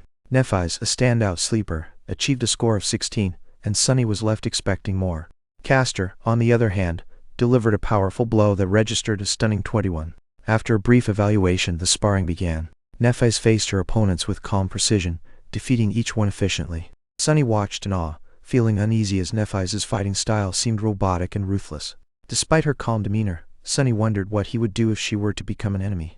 Finally, Castor stepped up to face Nephai. With a polite bow, he prepared for their match, prompting Sunny to anxiously question what would happen next. Castor vanished from sight, but he was just moving extremely fast. Sunny could barely see him thanks to his shadow sight, and only caught a glimpse of a blur. In an instant, Castor reached Nephai and struck her, but she managed to deflect most of the blow, though it still hit her shoulder, spinning her around. Castor then moved to attack her from behind while she believed he was still in front of her. Just as he prepared to land a decisive punch, Nephai unexpectedly elbowed backward with great force. Castor barely avoided the hit, showcasing his incredible speed. He then pushed Nephai to the ground, but gently slowed her fall by grabbing her collar, ensuring she landed safely. As the quick encounter ended, Sunny was left shocked. He struggled with the realization that a sleeper could be so quick, a benefit of Castor being a legacy. While the other onlookers admired Castor, he remained serious, aware that Nephai had not used her aspect ability in the duel. This fact highlighted her strength, making Sunny uneasy about her potential. After the combat class, the sleepers headed to the showers, and Sunny decided to use his shadow to sneak into the boys' locker room. He wanted to overhear Castor's thoughts about the duel. Inside, Castor was surrounded by admirers, but he seemed disturbed by their praise. One legacy even called Nephai a peasant girl, prompting Castor to reveal her true lineage as Nephi's of the immortal Flame clan. This shocked everyone, as her parents were legendary figures, and she was now the last remaining member of her clan. Later that night, Sunny returned to the dojo, reflecting on the power of both Castor and Nephi's. He felt a sense of discouragement seeing their immense abilities, while he struggled with his own limitations. Trying to prove himself, he struck a measuring machine to assess his strength, but received a disappointing score. Frustrated, he hit again, only to awaken an instinct that allowed his shadow to enhance his punch, resulting in an impressive score of 18. Sunny recognized the power of his shadow as a valuable ally, feeling a renewed sense of hope for his abilities. Days passed quickly. Sunny had only 4 weeks to get ready for his journey into the dream realm, leaving him no time to waste. He pushed himself hard, trying to learn as much as he could in that short time. During the day, he studied with teacher Julius, learning survival skills for when he was away from civilization. Their lessons included simple tasks like making fire to more complicated topics, such as celestial navigation. Navigating by the stars was tough because the dream realm had different stars and constellations in different areas, and the behavior of the sun was unpredictable. However, with enough understanding, he could learn to read the skies and navigate. Most of these lessons were things students were supposed to learn in school, but learning from an awakened like Julius was much more thorough. Julius often explained not just the what, but also the why, which helped Sunny be better prepared for various situations. Initially, Sunny thought studying dead languages would be useless, but he found them interesting, especially since the spell used one of those languages to communicate. Understanding that language helped him grasp the nuances of its meanings better. For instance, he learned that Nephi's true name Changing Star could also be interpreted in different ways depending on which rune was used, highlighting the importance of precise wording. Sunny was not used to studying and found it tiring but also exciting. Knowledge was a privilege that often kept people in power while leaving others without opportunities. Now, he was one of the privileged, receiving food and shelter from the government, allowing him to focus entirely on becoming an awakened. This change might have led him to deep thoughts if he had time to reflect, but he didn't, as Julius also conducted practical lessons every other day. Although some of these lessons were virtual simulations, Julius insisted on full immersion for real experience. Sunny was often exhausted, but he was also getting in better shape due to the training. The transformation he experienced after the first nightmare brought his body to its peak potential, and it was up to him to work hard to realize that potential. Practical lessons in wilderness skills provided him a way to do this. Meanwhile, he secretly gathered information about other sleepers at night and practiced shadow control. Sunny's shadow could act on its own for scouting. It would listen in on conversations and observe classes where sleepers demonstrated their aspect abilities. After dinner, it would return and share what it learned. However, the shadow had a naive perspective and often struggled to distinguish what information was valuable from trivial chatter. This resulted in receiving gossip rather than crucial secrets. He discovered that romance was developing among the young people in the sleeper center, as they were locked away together under a life-threatening situation.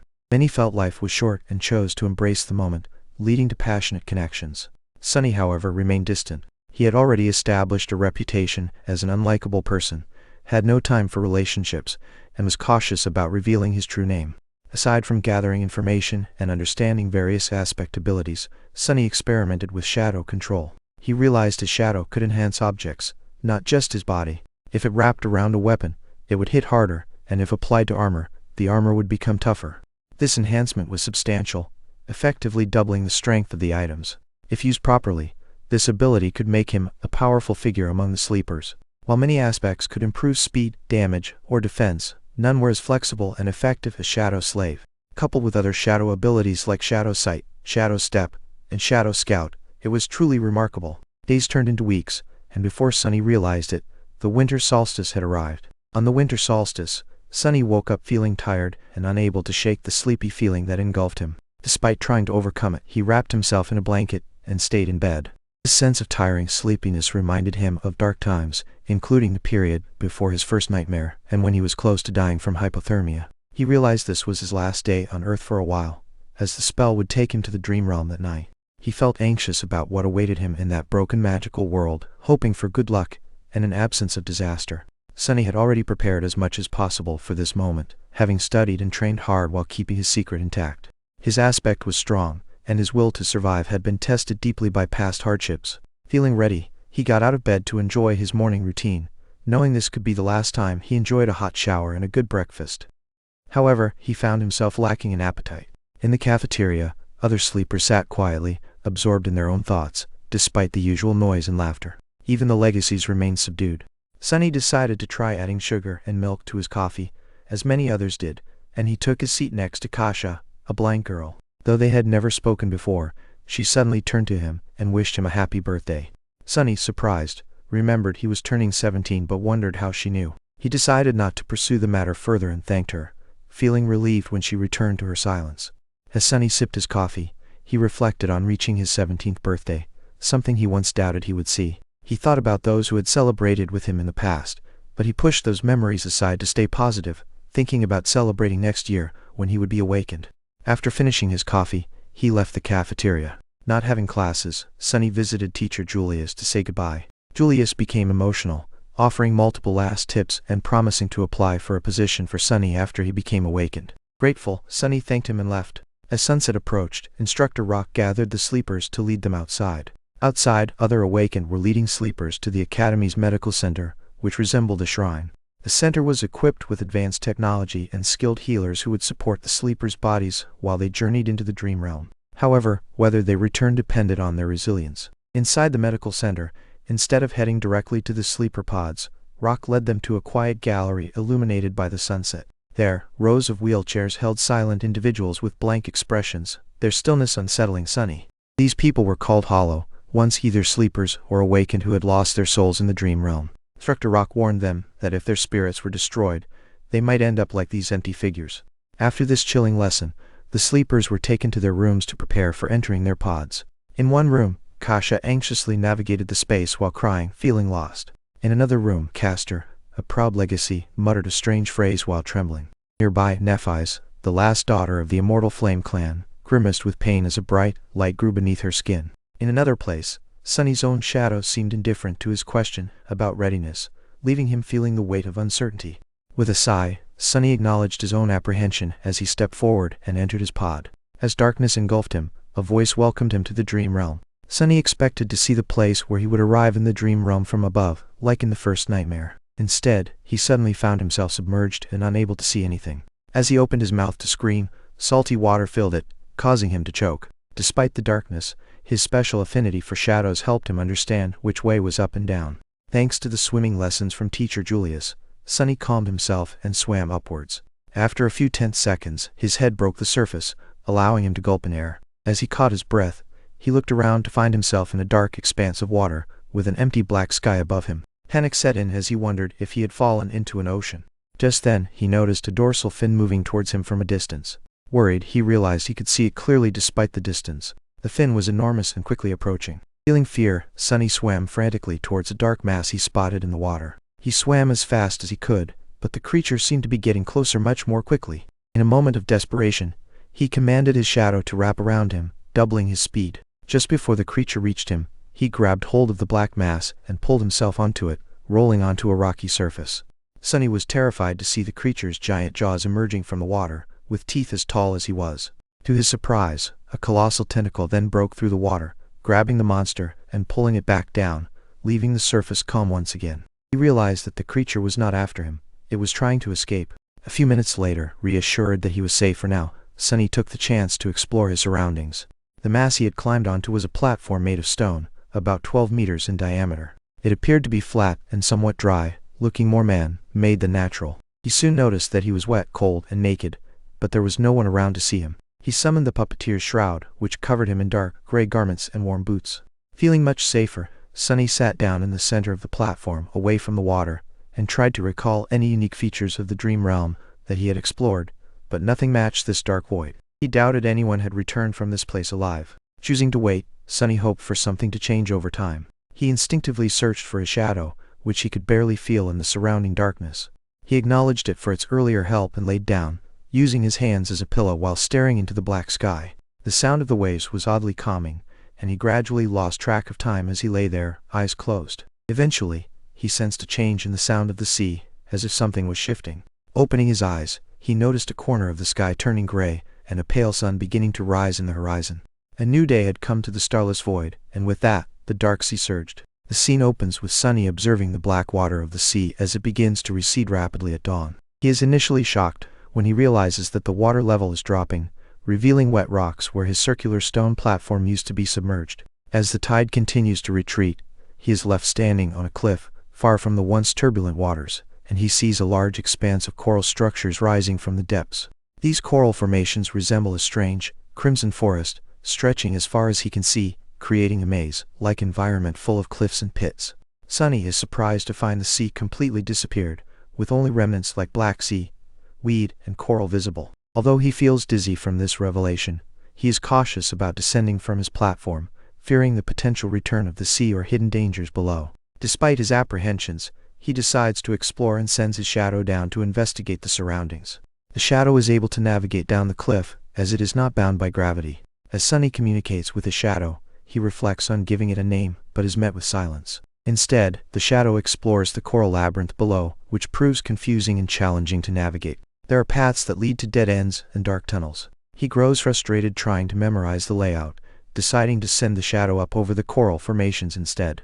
When it circles the cliff, Sunny is alarmed to see the corpse of the giant shark-like creature that had pursued him earlier, surrounded by smaller, menacing monsters devouring its remains. These smaller creatures, resembling a mix of a crab and a centaur, have multiple legs, a human-like torso, and powerful pincers. Sunny feels a mix of fear and hunger while observing these creatures' gruesome feast.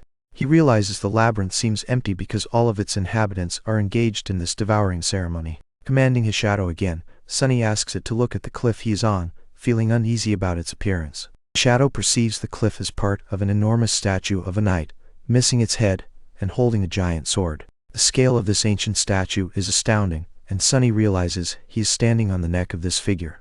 As he observes the missing head and its surroundings, he wonders about the significance of this location. Just then, he is interrupted by the sound of rumbling from below, signaling a shift in the environment. As the sun sets, the previously busy monsters stop feasting and seek refuge, followed by the return of the sea, which floods the area rapidly. Soon, Sunny finds himself back on his circular platform, now the only thing above the returning dark waters. Day transitions into night, evoking thoughts in Sunny's mind about the mysterious place he has stumbled upon.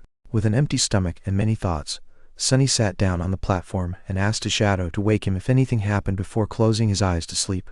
Suddenly, he woke up feeling tense, fearing that a monster might be near. However, the sea was calm, and nothing seemed wrong. His shadow pointed out a distant orange light shimmering on the water, which disappeared quickly. He considered whether it was other sleepers, a natural phenomenon, or a monster's trap, but he couldn't shake off thoughts of terrifying deep-sea creatures. Trying to sleep again was difficult due to his increasing hunger and thirst. The next morning, the pincer monsters returned to feast on a giant carcass. Sunny observed them, and then checked the area where he had seen the light. A hill with a coral pillar was visible at a distance, making him wonder if he could reach it, and if it was worth the risk. Without enough information to make a solid decision, he decided to study the monsters while sending his shadow to explore the labyrinth nearby to find a potential path to the hill. Although staying on the statue felt safe, Sunny knew he would soon perish without food and water. He thought about hunting the pincer monsters or collecting fresh water from the sea. However, living this way would lead to a depressing existence stuck in one place. Realizing his choice was limited, he resolved to investigate the source of the orange light, needing to do so before the monsters finished eating.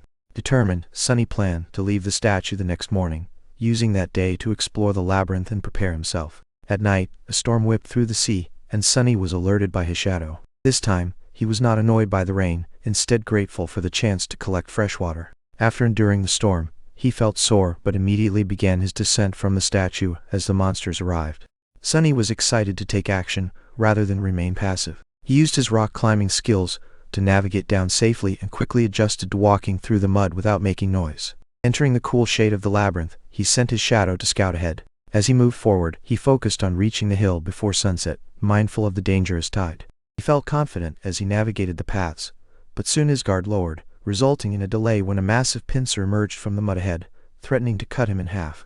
Crap! This was the only thought in Sunny's head, as he awkwardly fell backward, letting the massive pincer close right in front of his face with a loud clack. The jagged, chitinous blades were so close he could see bits of mud on them. He landed on his back, narrowly avoiding injury, but now he was sprawled on the ground, unable to quickly escape. The big pincer loomed overhead. Realizing the danger, Sunny desperately rolled to the side just as the pincer lunged down, shaking the ground. Without his quick reaction, he could have suffered serious harm. Sunny was starting to stand when the pincer swiped sideways. He was ready. Instead of dodging, he let the pincer collide with his hands, cushioning the strike. The pain shot through his arms, but he used the force of the blow to launch himself into the air, escaping the pincer's reach. Sunny had not been taught to fight, but he knew how to fall. He rolled as he hit the ground, preventing a worse injury. Reflecting on his earlier thoughts about heroes' battle rolls, he realized that rolling was essential in monster fights. He looked up and finally saw his attacker. Emerging from the mud, the creature cast a large shadow over him. Small eyes were filled with rage and hunger. It was one of the pincer monsters Sunny had observed before, standing almost 3 meters tall. The creature screeched loudly, revealing that it was in bad shape. Half of its 8 legs were broken, and cracks in its thick shell oozed blue blood. It had lost a pincer completely, leaving it vulnerable and hiding in the mud instead of joining others at a feast. Sunny had relied too much on his shadow's scouting abilities, forgetting that it wasn't very observant. If it hadn't been undetectable, the monster might not have let him get so close. On the other hand, he felt lucky that the dodged attack was due to the creature's weakened state. But he had no time to think about luck. He needed to survive. "Get back here," he commanded his shadow, and jumped to the side as the monster's pincer crashed into a coral pillar, sending pieces flying. Sunny regained his balance and moved, hoping the wounded beast wouldn't match his speed. Surprisingly, it was quick, using its sai-like legs to pursue him. The pincer swung again, nearly decapitating him. Sunny ducked just in time for a moment of respite as he searched for a weapon. He spotted a long, sharp bone protruding from the mud, and quickly pulled it out. It was like a spear, but he doubted it could pierce the creature's hard armor. He had to get close to attack the cracks in the creature's armor, but doing so was risky as the monster could crush him easily. A crazy idea crossed his mind, putting him in a dilemma between audacity and foolishness. As Sunny hesitated, the pincer struck again. He was late in dodging, resulting in sharp pain in his leg, but the puppeteer's shroud prevented any blood loss. The impact knocked him down. Sunny realized he had to act boldly. Instead of dodging, he let the monster grab him with its pincer, feeling incredible pressure on his ribs. His armor held up against the crushing force, but he could feel his muscles straining. In the next instant, his shadow fell over him, enhancing the protective qualities of his armor. With both Sunny and the monster in a standstill, the creature grew more aggressive, raising him closer to its mouth. "Why is everyone trying to eat me?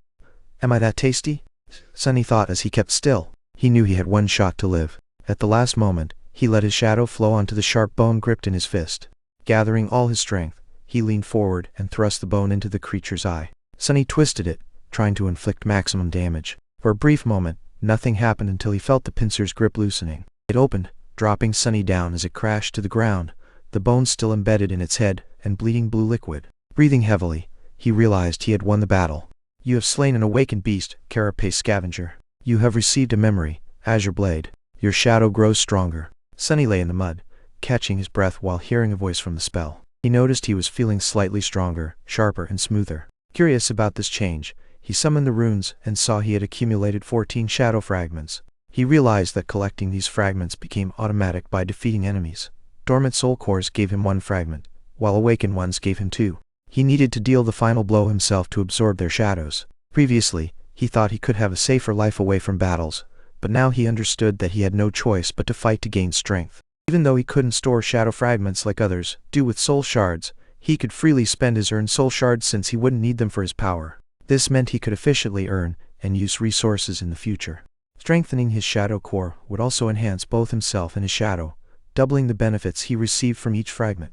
As he sat up, Sunny discovered he had a new weapon called the Azure Blade. It was a beautiful single-edged sword forged from azure steel. Upon summoning it, the blade appeared in his hand, and he wrapped it in shadow, giving it an even more striking appearance. He practiced swinging the blade, appreciating how it made him look like a true awakened. Afterward, he regretted needing to go through the gruesome task of harvesting parts from the corpse of the carapace scavenger. He extracted strips of meat and the soul shard, but found that he couldn't absorb the shard, which was of no use to him directly. With his makeshift rucksack now holding the meat and shard, he looked up at the sun, noting he still had time to reach a distant hill before the rising sea could trap him. However, his left leg was injured, making movement difficult. He pushed forward despite the pain, navigating through a confusing labyrinth and struggling to choose the correct paths. As time passed, his determination waned, but he forced himself to hurry as he feared being caught by the returning waves.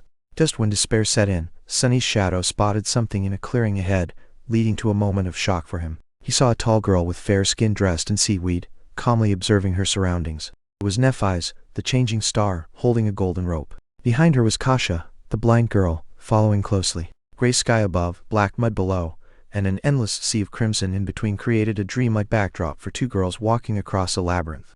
One girl, delicate and fragile, had blonde hair and blue eyes, and wore a simple tunic and leather sandals. The other, tall and lithe, had silver hair and gray eyes, dressed in revealing clothes made of black seaweed. A golden rope connected them. Sunny, who was watching, felt regret for not being an artist. He was excited to find people, thinking that if Nephi's and Kasha were there, the orange light he saw earlier meant they probably knew how to get to safety. He felt a mix of anxiety and usefulness, knowing his scouting skills could help. After hesitating, he decided to reveal himself, commanding his shadow to move into view. Nephi's reacted quickly, drawing her sword defensively as she spotted the shadow. Kasha, who was blind, noticed Nephi's alarm and asked what was wrong. When Nephi said it was a human shadow waving, Kasha was surprised and questioned why it was doing that. That moment, Sunny spoke up, explaining he sent his shadow ahead to avoid being attacked. Nephi's pointed her sword at him, questioning why he was hiding. Sunny admitted he felt scared to approach them, making a point to mention her title to confirm he was human. Kasha recognized him from the cafeteria and identified him as Sunless, leading to an awkward conversation about his reputation at the academy. Nephi's eventually lowered her sword, allowing him to step into the light. Sunny explained his injuries came from a carapace scavenger he fought, showing a rucksack of monster meat as proof of his victory. Nephi showed a hint of approval, recognizing the difficulty of defeating such a beast. When Sunny expressed concern about reaching the hill with a coral pillar, Kasha revealed they were heading back there. Sunny asked to join them, and after a moment's hesitation, Nephi's agreed, confirming there was no problem. The group reached the tall hill quickly, with Nephi's guiding them through without any detours. Kasha walked slowly, using her staff and the golden rope to feel her way, which made their pace slower. Sunny observed Kasha and thought she was a burden, doubting her strength or ability to protect herself in the dream realm. He felt uncertain about Nephi's decision to support her. As they arrived at the hill, Nephi's demonstrated the golden rope's unique characteristic, changing its length before securing one end to a coral formation and climbing up. Sunny hesitated before following her, worried about potential betrayal, but climbed up to join her. He then watched Kasha use the rope to get pulled up by Nephi's. At the top, they discovered a campsite with drying meat and a fire pit. Sunny inquired about an orange light he had seen before, which turned out to be the fire they had made. Kasha explained it had attracted monsters, leading to a dangerous encounter with scavengers and a colossal tentacle. Sunny realized he was fortunate to have met them in time to avoid making the same mistake that night. Nephi's began to prepare for a fire, while Kasha waited and Sunny rested. He asked if they had water, and Kasha produced a beautiful blue glass bottle, revealing it was a memory that was always full. After drinking from it, Sunny complimented Kasha on her useful memory, bringing a smile to her face. As they cooked meat, Sunny noted that scavengers only appeared at night, which prompted him to share his experiences at a giant night statue where he had been hiding. He described seeing a massive carcass being consumed by scavengers, concluding that it would likely take them 1 to 2 days to finish. Nephi's then extinguished the fire, suggesting something was off about her. The trio shared a meal, enjoying the deliciousness of the meat while passing the glass bottle around. Once it was dark, Sunny noticed Kasha seemed more frightened and lost than before. She proposed that they introduce themselves. Kasha revealed her name, followed by Nephi's and then Sunny, who preferred to be called Sunny instead of revealing his true identity. Sunny enjoyed talking in the dark because it made people more honest, reminding him of childhood blackouts when his family spent time together. He suggested sharing their abilities and memories, since they would need to rely on each other. Nephi's gave him a cautious look, prompting him to take the lead in the conversation. He shared that his attributes were related to shadows, divinity, and finding himself in strange situations. Cassie, listening intently, confirmed his honesty because she could see people's attributes and had experienced visions. Sunny was relieved to learn that her abilities were limited to attributes. Sunny explained that his shadow could move independently, allowing him to scout for danger. The girls, however, reacted oddly, making Sunny realize they might have misunderstood him. He quickly clarified that he had never used his ability for inappropriate reasons, and that he focused on survival. Nephi's questioned how he had managed to survive since she hadn't seen him in class, to which he explained that he was learning survival skills. Nephi's appeared surprised that such a course even existed. Sunny then shared that he had 3 memories: armor, a sword, and a loud bell. Nephi's revealed her own attributes, which included light, fire, and divinity, along with 2 memories: a sturdy, adjustable rope and a protective sword. She also mentioned her ability to heal, suggesting its main purpose might be different. This sparked Sunny's curiosity about her potential. Cassie shared her attributes related to revelations and fate, and her memories: a bottle, a wooden staff that could create wind, and an armored piece Nephi's had given her. The dynamics between the 3 were highlighted, especially Nephi's act of giving Cassie her armor. Cassie mentioned she used to be a good fencer, but implied she couldn't fight now due to a flaw. Everyone was careful about discussing their flaws, indicating a lack of trust. Sunny concluded they had enough resources for survival and suggested sleeping. Nephi's decided to take the first watch, and Sunny reminded her that his shadow could keep an eye on things. Even though he was skeptical about her ability to truly watch, he kept quiet. As he contemplated the night ahead, a fleeting thought worried him about potential dangers lurking. Sleep was elusive for Sunny as he sat in the dark, listening to the soothing sounds of the waves. He felt warm, full, and somewhat safe, which was enough for the moment. Soon he noticed that Kasha had fallen asleep, while Nephi's remained vigilant, looking like a statue in the darkness. After a moment, he asked Nephi's if he could pose a question. She acknowledged him, prompting his inquiry about the small number of memories she possessed as a legacy. Nephi's explained that she had only 2 memories left since most were lost when her father died, and those that remained were sold to support her family. Sunny learned about the struggles of Nephi's clan, the immortal flame, realizing it faced greater hardship than he had thought. He then asked her why she burdened herself with Kasha. Nephi's replied simply, stating she wanted to. This surprised Sunny, who found it hard to understand how someone could act out of desire rather than necessity. He felt a pang of disappointment in himself for not being able to do the same. Nephi's then posed a question about Odysseus, sparking Sunny's curiosity. She told the story of the hero who, after facing numerous challenges and living in paradise with Calypso, chose to leave and return home. Nephi's asked why Odysseus would make such a choice, prompting Sunny to suggest it was because he was far from home. Afterward, Nephi's confirmed that Odysseus eventually returned to his family, which gave Sunny some satisfaction. The next morning, Sunny and Nephi's prepared breakfast, keeping their conversation light after the previous night's deep discussion. They began strategizing their next moves, deciding that venturing east was preferable to deal with the scavengers to the west. Sunny noted they needed to scout a safe path eastward since they had limited exploration in that direction. Nephi's admitted she didn't know the area well, suggesting it was a good idea to move regardless, as it could lead to new discoveries or dangers. Suddenly, Kasha woke, excitedly mentioning she had a vision of a castle full of people. She pointed confidently westward, leaving Sunny and Nephi's unsure of whether to feel hopeful or alarmed. Kasha's revelation about the castle posed a new, uncertain path ahead for the group. In a moment of silence, Cassie's smile faded into confusion, prompting her to ask, "Oh, what's wrong?" Sunny sighed and explained that their current direction was one they wanted to avoid, as it had many scavengers. Cassie's expression fell. Nephi's, quietly listening, requested more information about the castle. Cassie, gaining excitement again, described her dream of a ruined city with tall walls, where various monsters roamed. At the center stood a magnificent castle filled with awakened people, enjoying safety, food, and laughter. Sunny found hope in the vision, asking if she saw anything else. Cassie recalled Sunny leading her through the castle gates, which filled her with joy. The group then decided to head west. They had breakfast while planning their journey and preparing to leave their temporary camp. During this time, Sunny realized something surprising about Nephi's.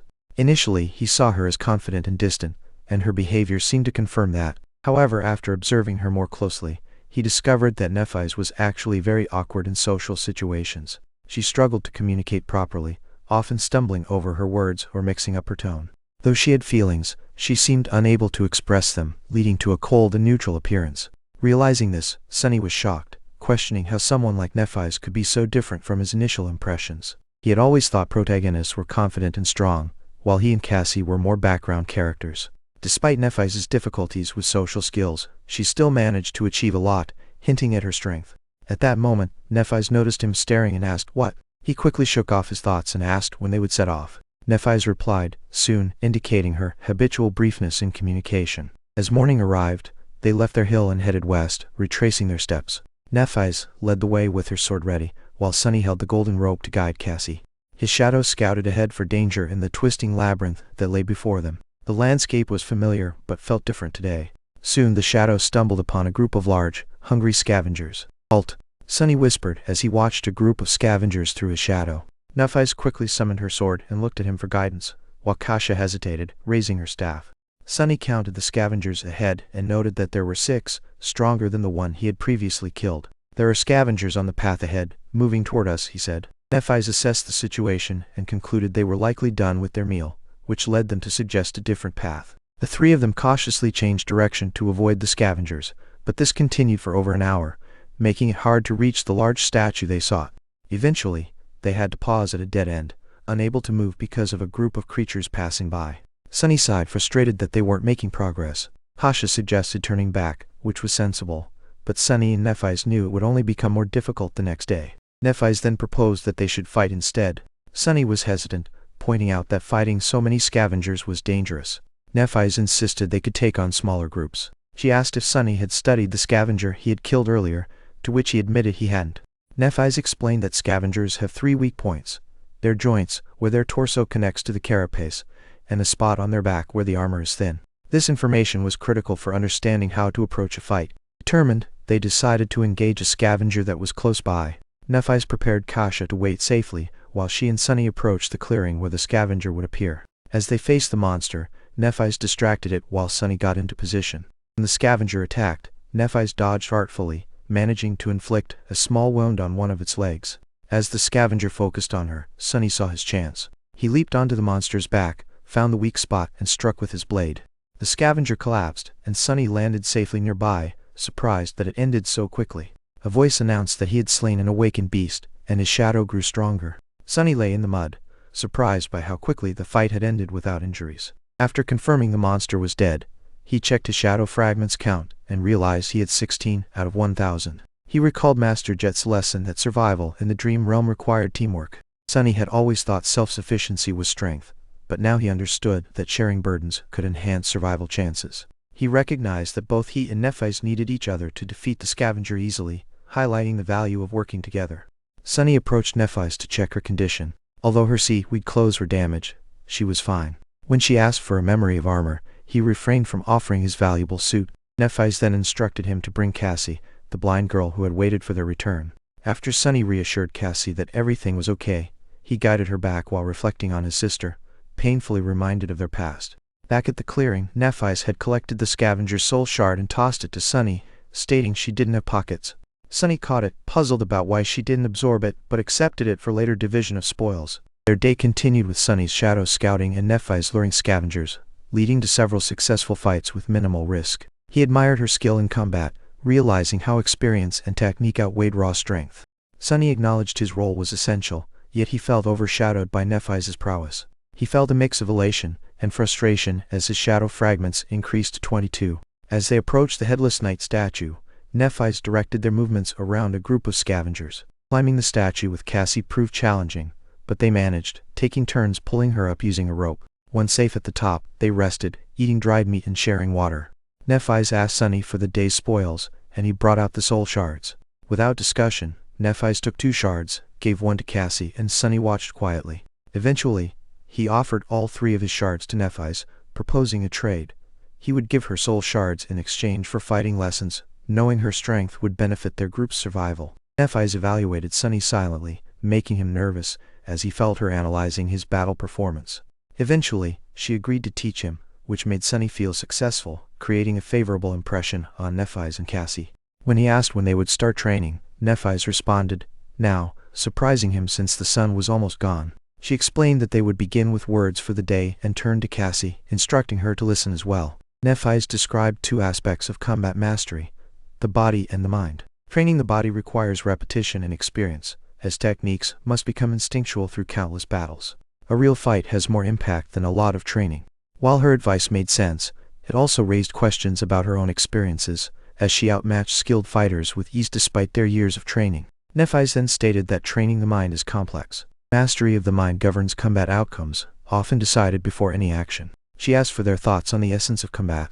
Sunny reserved his answer, considering that previous noble ideals might not apply to Nephi's. Cassie suggested victory, while Sunny said survival, but Nephi's dismissed both responses.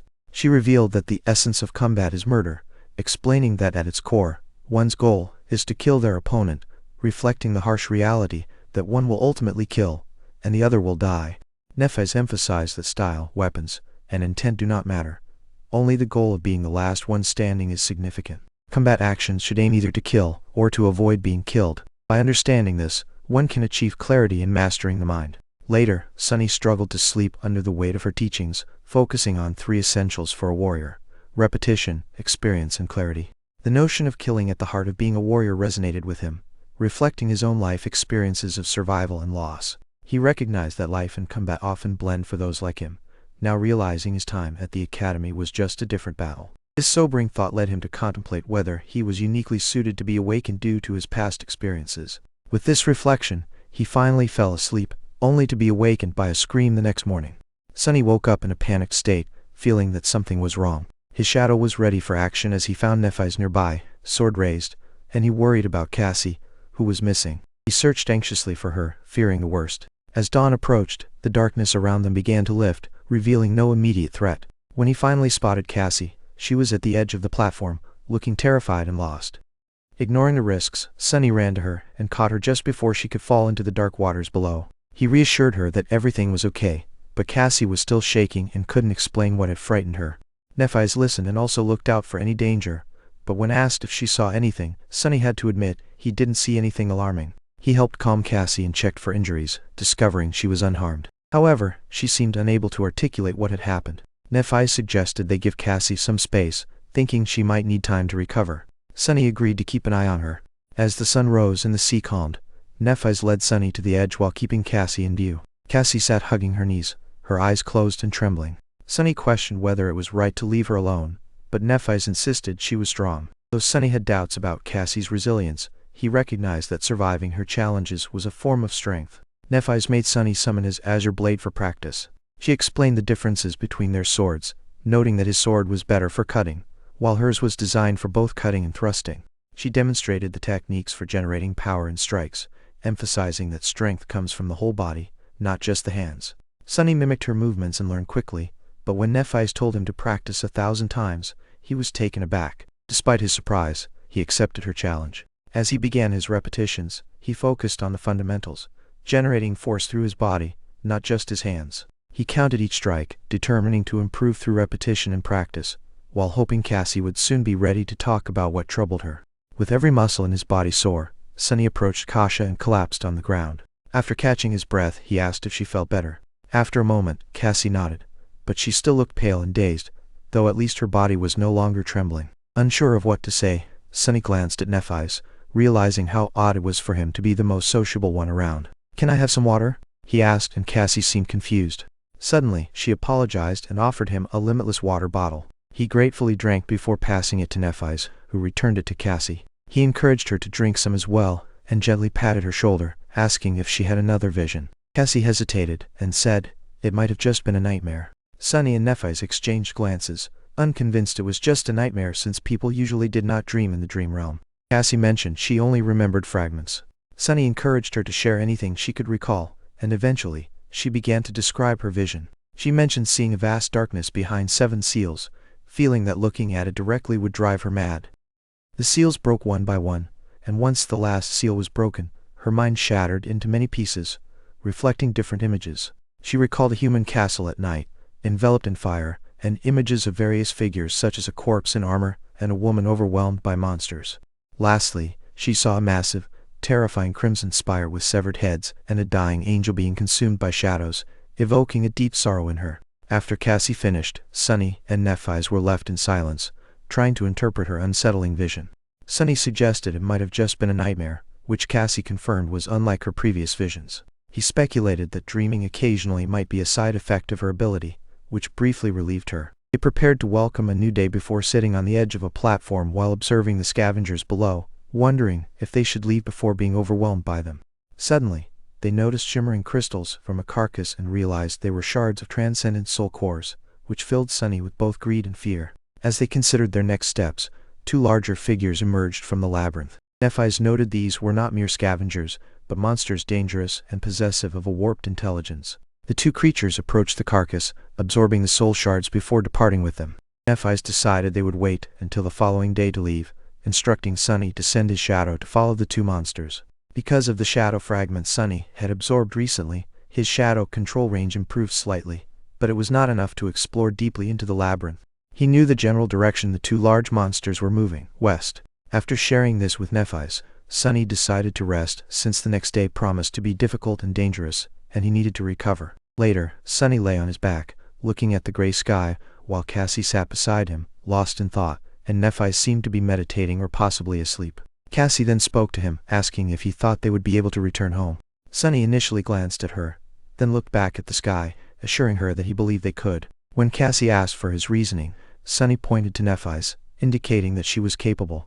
He also mentioned he believed they were a strong duo of sleepers chosen to survive the dream realm. Cassie laughed at Sunny's confidence, teasing him about his low rank compared to others. Sunny shrugged off her teasing, claiming his ranking was due to playing it safe as suggested by someone smart. He joked that under different circumstances, he would have been much higher, at least third to last. Cassie's laughter warmed Sunny's spirits, reminding him that joy could still exist in such a bleak place. This was the first time he had heard her laugh. Back at the academy, she was always serious. Afterward, Cassie asked what he missed most about home. Sunny struggled to answer, realizing he did not feel he had a home to miss. His previous living situation was just a temporary refuge. Eventually, he admitted he didn't miss anything in particular. Surprised, Cassie pressed on about his family, and Sunny explained he had a sister he hadn't seen in years. Cassie then shared her own feelings, expressing how much she missed her family, and how she believed they must be heartbroken thinking she was gone. Sunny felt unsure of how to respond to her sadness, remaining quiet. Cassie reflected on how her parents must feel, saying they likely thought she was dead. Sunny acknowledged how much he cared, but he shared he wouldn't know about that since he did not have the same emotional ties. That evening, Nephi's made Sunny practice 1,000 strikes again. Afterward, they shared the last of their dried scavenger meat, and took turns sleeping to keep an eye on Cassie, with nothing happening during the night. In the morning, as the dark sea receded, they prepared to leave the giant statue. Nephi's warned Sunny that there would be more scavengers in the labyrinth today, and it might be impossible to avoid fighting them. She instructed him that if anything happened, he was to take Cassie to safety, using narrow passages to escape, and not to wait for her if they separated. Sunny nodded in understanding as Nephi's began her descent. When she reached a safe spot below, Sunny lowered Cassie down using a rope, and they helped her down the statue, finding it easier than climbing up. Soon they reached the ground and entered the labyrinth, moving quickly. Sunny, using his shadows to scout ahead, noticed their progress was slow and chaotic. They had to avoid groups of scavengers, often leading to dead ends or straying from their path. Despite the scouting, they eventually faced a situation where combat was unavoidable. A large group of scavengers was behind them, with 2 blocking the path ahead. Though neither group had noticed them yet, it was only a matter of time. Nephi's assessed their options, and concluded they could handle the 2 scavengers, despite Sunny's concerns about the lack of time for an ambush. Nephi's planned to attack first, with Sunny following behind to take out one of the scavengers when they turned to attack her.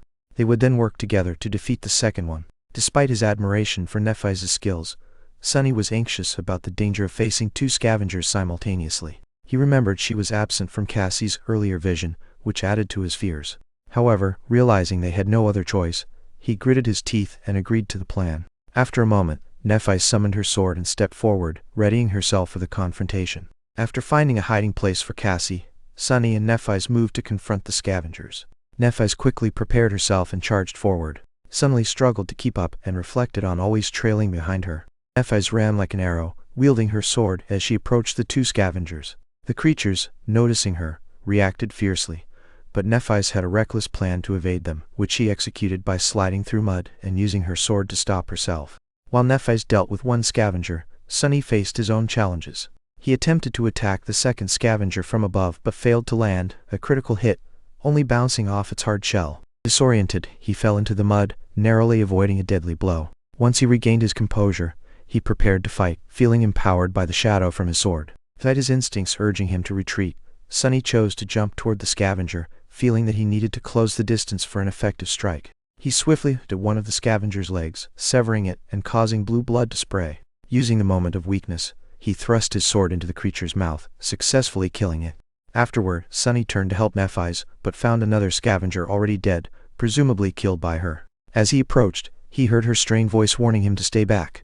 Nephi's had a serious but non-fatal injury on her shoulder, and her top had torn, exposing her chest. Flustered, Sunny quickly turned away, feeling embarrassed.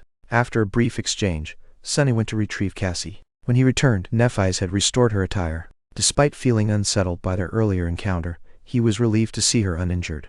Nephi's checked his head wound and advised him to report any concerning symptoms, but he felt fine. Curious about his recent battle experience, Sunny checked his memories and found no new entries, but noticed a new cluster labeled echoes that referenced the scavenger he had just defeated, indicating growth from his experience. Sunny was amazed to discover an echo, a rare reward for defeating nightmare creatures. Echoes were much more valuable than memories and could fetch incredible prices in the real world. He quickly entered his Sea of Soul, where a black sun hung over still waters. In this realm, he saw his memories represented as spheres of light and noticed a larger sphere for his echo. As Sunny approached the echo, it transformed, revealing a carapace scavenger, a fearsome creature that could now serve him in battles or other tasks. The echo was a rank above him, making it significantly stronger. Excited about this new addition to his abilities, Sunny reached out to touch the scavenger, but was surprised when runes appeared offering to transform it into a shadow. He was taken aback and retreated his hand, confused. The runes informed him he lacked the necessary shadow fragments for the transformation, leaving him disappointed, but realizing that the fragments could have multiple uses. Deciding to focus on strengthening himself first, Sunny left the Sea of Soul. Nephi's watched him with curiosity while Cassie expressed her excitement about the echo. With danger approaching, Sunny summoned the scavenger, which formed in front of him. Under his command, it raised its pincers, and Nephi smiled approvingly at Sunny's achievement. Sunny suggested that the scavenger could carry Cassie, which she found surprising but agreed to after some encouragement. With Nephi's and Sunny's help, Cassie climbed atop the echo, and they fashioned makeshift reins for her. After collecting soul shards from defeated monsters, they quickly exited the area to avoid a confrontation. With Cassie riding the scavenger, their group moved faster. Sunny and Nephi's aimed to regain time lost earlier, avoiding battles with other monsters. For the first time, Sunny felt a sense of calm despite the situation. However, their peace was short-lived when Cassie sensed something and asked them to stop. Cassie instructed them to assist her in getting off the scavenger, and then knelt down to listen to the ground. She informed them that there was a murmuring sound. At that moment, a drop of water fell on Sunny, and he looked up to see storm clouds rapidly gathering, realizing that they would soon be completely obscured. Instantly, he understood the potential danger that lay ahead. "We need to move now." As Nephi's turned to him, Sunny grabbed Cassie and helped her stand up, noticing the panic in his own eyes. "Now, help me get her back on the scavenger." Cassie looked confused and asked Neph, "What is going on?" Nephi's replied heavily, "A storm is coming." Sunny sent his shadow up a tall coral pillar to check how far the cliffs were. He still had a long way to go, and returning would be deadly. He asked Nephi's if they could make it. She said maybe if they took the direct route, but they would have to deal with monsters along the way. Sunny's heart sank at the thought, but Nephi's urged him to run.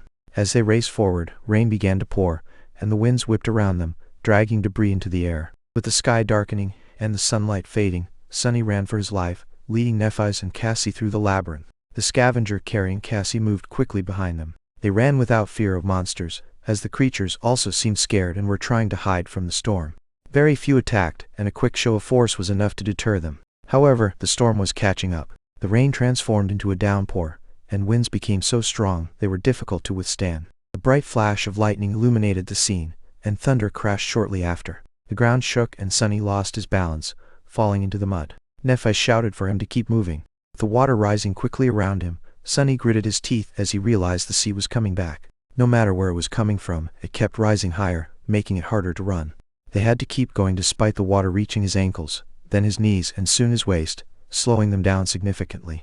A flash of lightning revealed the cliffs ahead, but a loud rumble from deeper in the labyrinth warned them of a massive wave of water following close behind. Sunny called to Nephi's that they didn't have time to waste and urged her to start climbing. She instructed him to dismiss his scavenger, knowing it might not make it up.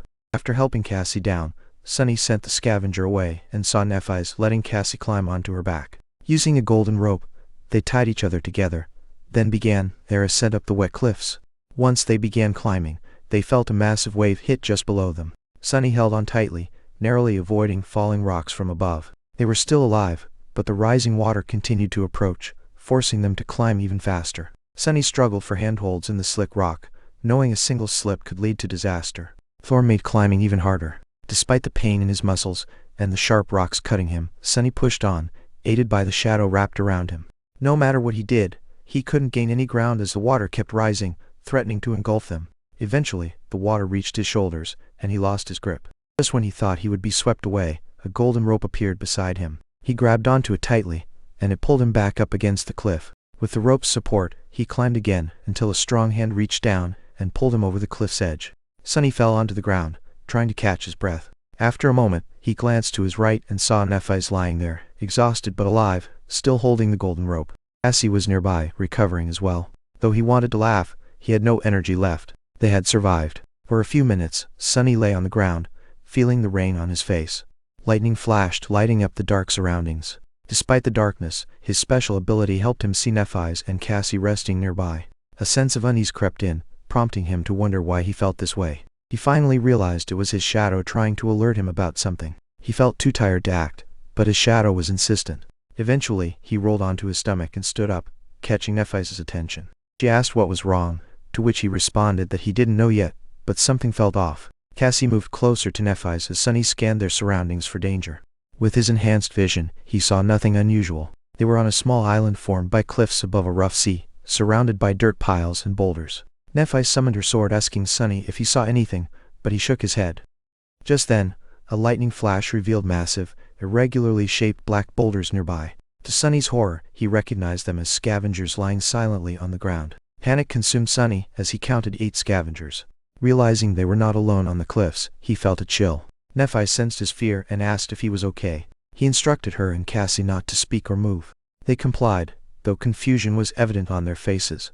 Sunny tried to calm himself, reminding himself that every problem has a solution. The scavengers had not attacked yet, possibly because they were either asleep or trying to stay still during the storm, to avoid attracting other predators. Sunny contemplated their vision in the dark, thinking they might not see as well as he did. This gave him some hope. Opening his eyes, he surveyed the island again, now viewing it as his domain, perfect for a shadowy killer. He realized this could be his chance to act as the silent assassin he aspired to be, to strike swiftly and quietly, taking out each scavenger with precision. He felt confident he could rely on Echo and Nephi's for backup if things went wrong. With determination, Sunny nodded a changing Star and Cassie and announced his intention to handle the situation. Before they could respond, he melted into the shadows, crept forward quietly, taking care to control his actions. He identified the best order to attack the scavengers and approached the first target, the largest one, which was the farthest from the others. Feeling calm and focused under the cover of darkness, Sunny circled around the scavenger. The creature remained unaware, giving Sunny the perfect opportunity to strike. He held his breath, ready to attack, knowing he had a single chance to succeed. He lunged forward silently, landing on the scavenger's back and swiftly driving his sword into its weak spot. The sound of the chitin cracking was drowned out by the rain. He had succeeded. A surge of triumph filled him, but he quickly buried the feeling, reminding himself that 7 more targets remained. Sunny pulled his sword from the scavenger's corpse, but then noticed something unsettling. The spell that usually confirmed his kill, and the absorption of shadows, was silent. Initially worried the scavenger might still be alive, he checked and confirmed it was dead. However, upon closer inspection, he noticed a detail he had previously overlooked, which made his face turn pale. The scavenger was dead, but Sunny didn't kill it. He was focused on ambushing it without drawing attention. He didn't see the severe wound on the creature because of the rain. Sunny felt uneasy after noticing the monster's cut, open body showing its insides and blue blood. Despite the horror, he was more afraid of the unknown threat that had killed it. Sunny looked around, feeling the oppressive silence of the small island, apart from the wind and rain. He recognized that all 8 scavengers he checked were dead, which made him feel nauseous and scared. Initially, he thought finding dead scavengers was bad, but now he felt it had gotten worse. He considered returning to his companions, Neph and Cassie, hoping the killer had gone, but the uncertainty terrified him more. He decided to move cautiously toward the ridge that concealed the rest of the island. As he approached and climbed the ridge, he spotted a larger creature below, covered in jagged spikes and dark armor. It had long, sharp bone scythes, and appeared to be the same type of monster that had previously killed scavengers. Frozen with fear, Sunny prayed it wouldn't notice him. Thankfully, it didn't as he quietly climbed down and returned to his friends, feeling relieved to be with them again. Neph lowered her sword when she heard him. She wanted to know the situation, so Sunny informed her that the scavengers were all dead and that a big monster was nearby. Neph concluded it was an awakened monster and decided they needed to kill it before morning when it could find them easily. Sunny hesitated, doubting their ability to fight such a strong creature that had killed scavengers easily. Neph insisted they were not ordinary sleepers and had the advantage of surprise. She accepted the risk of dying but emphasized that they had no choice. Sunny was skeptical, but then Cassie pointed out that they had intelligence, while the monster did not. This realization made a confrontation inevitable. Later, Sunny stood still, gripping his azure blade, and feeling a strong sense of dread as he prepared to face the terrifying creature before him.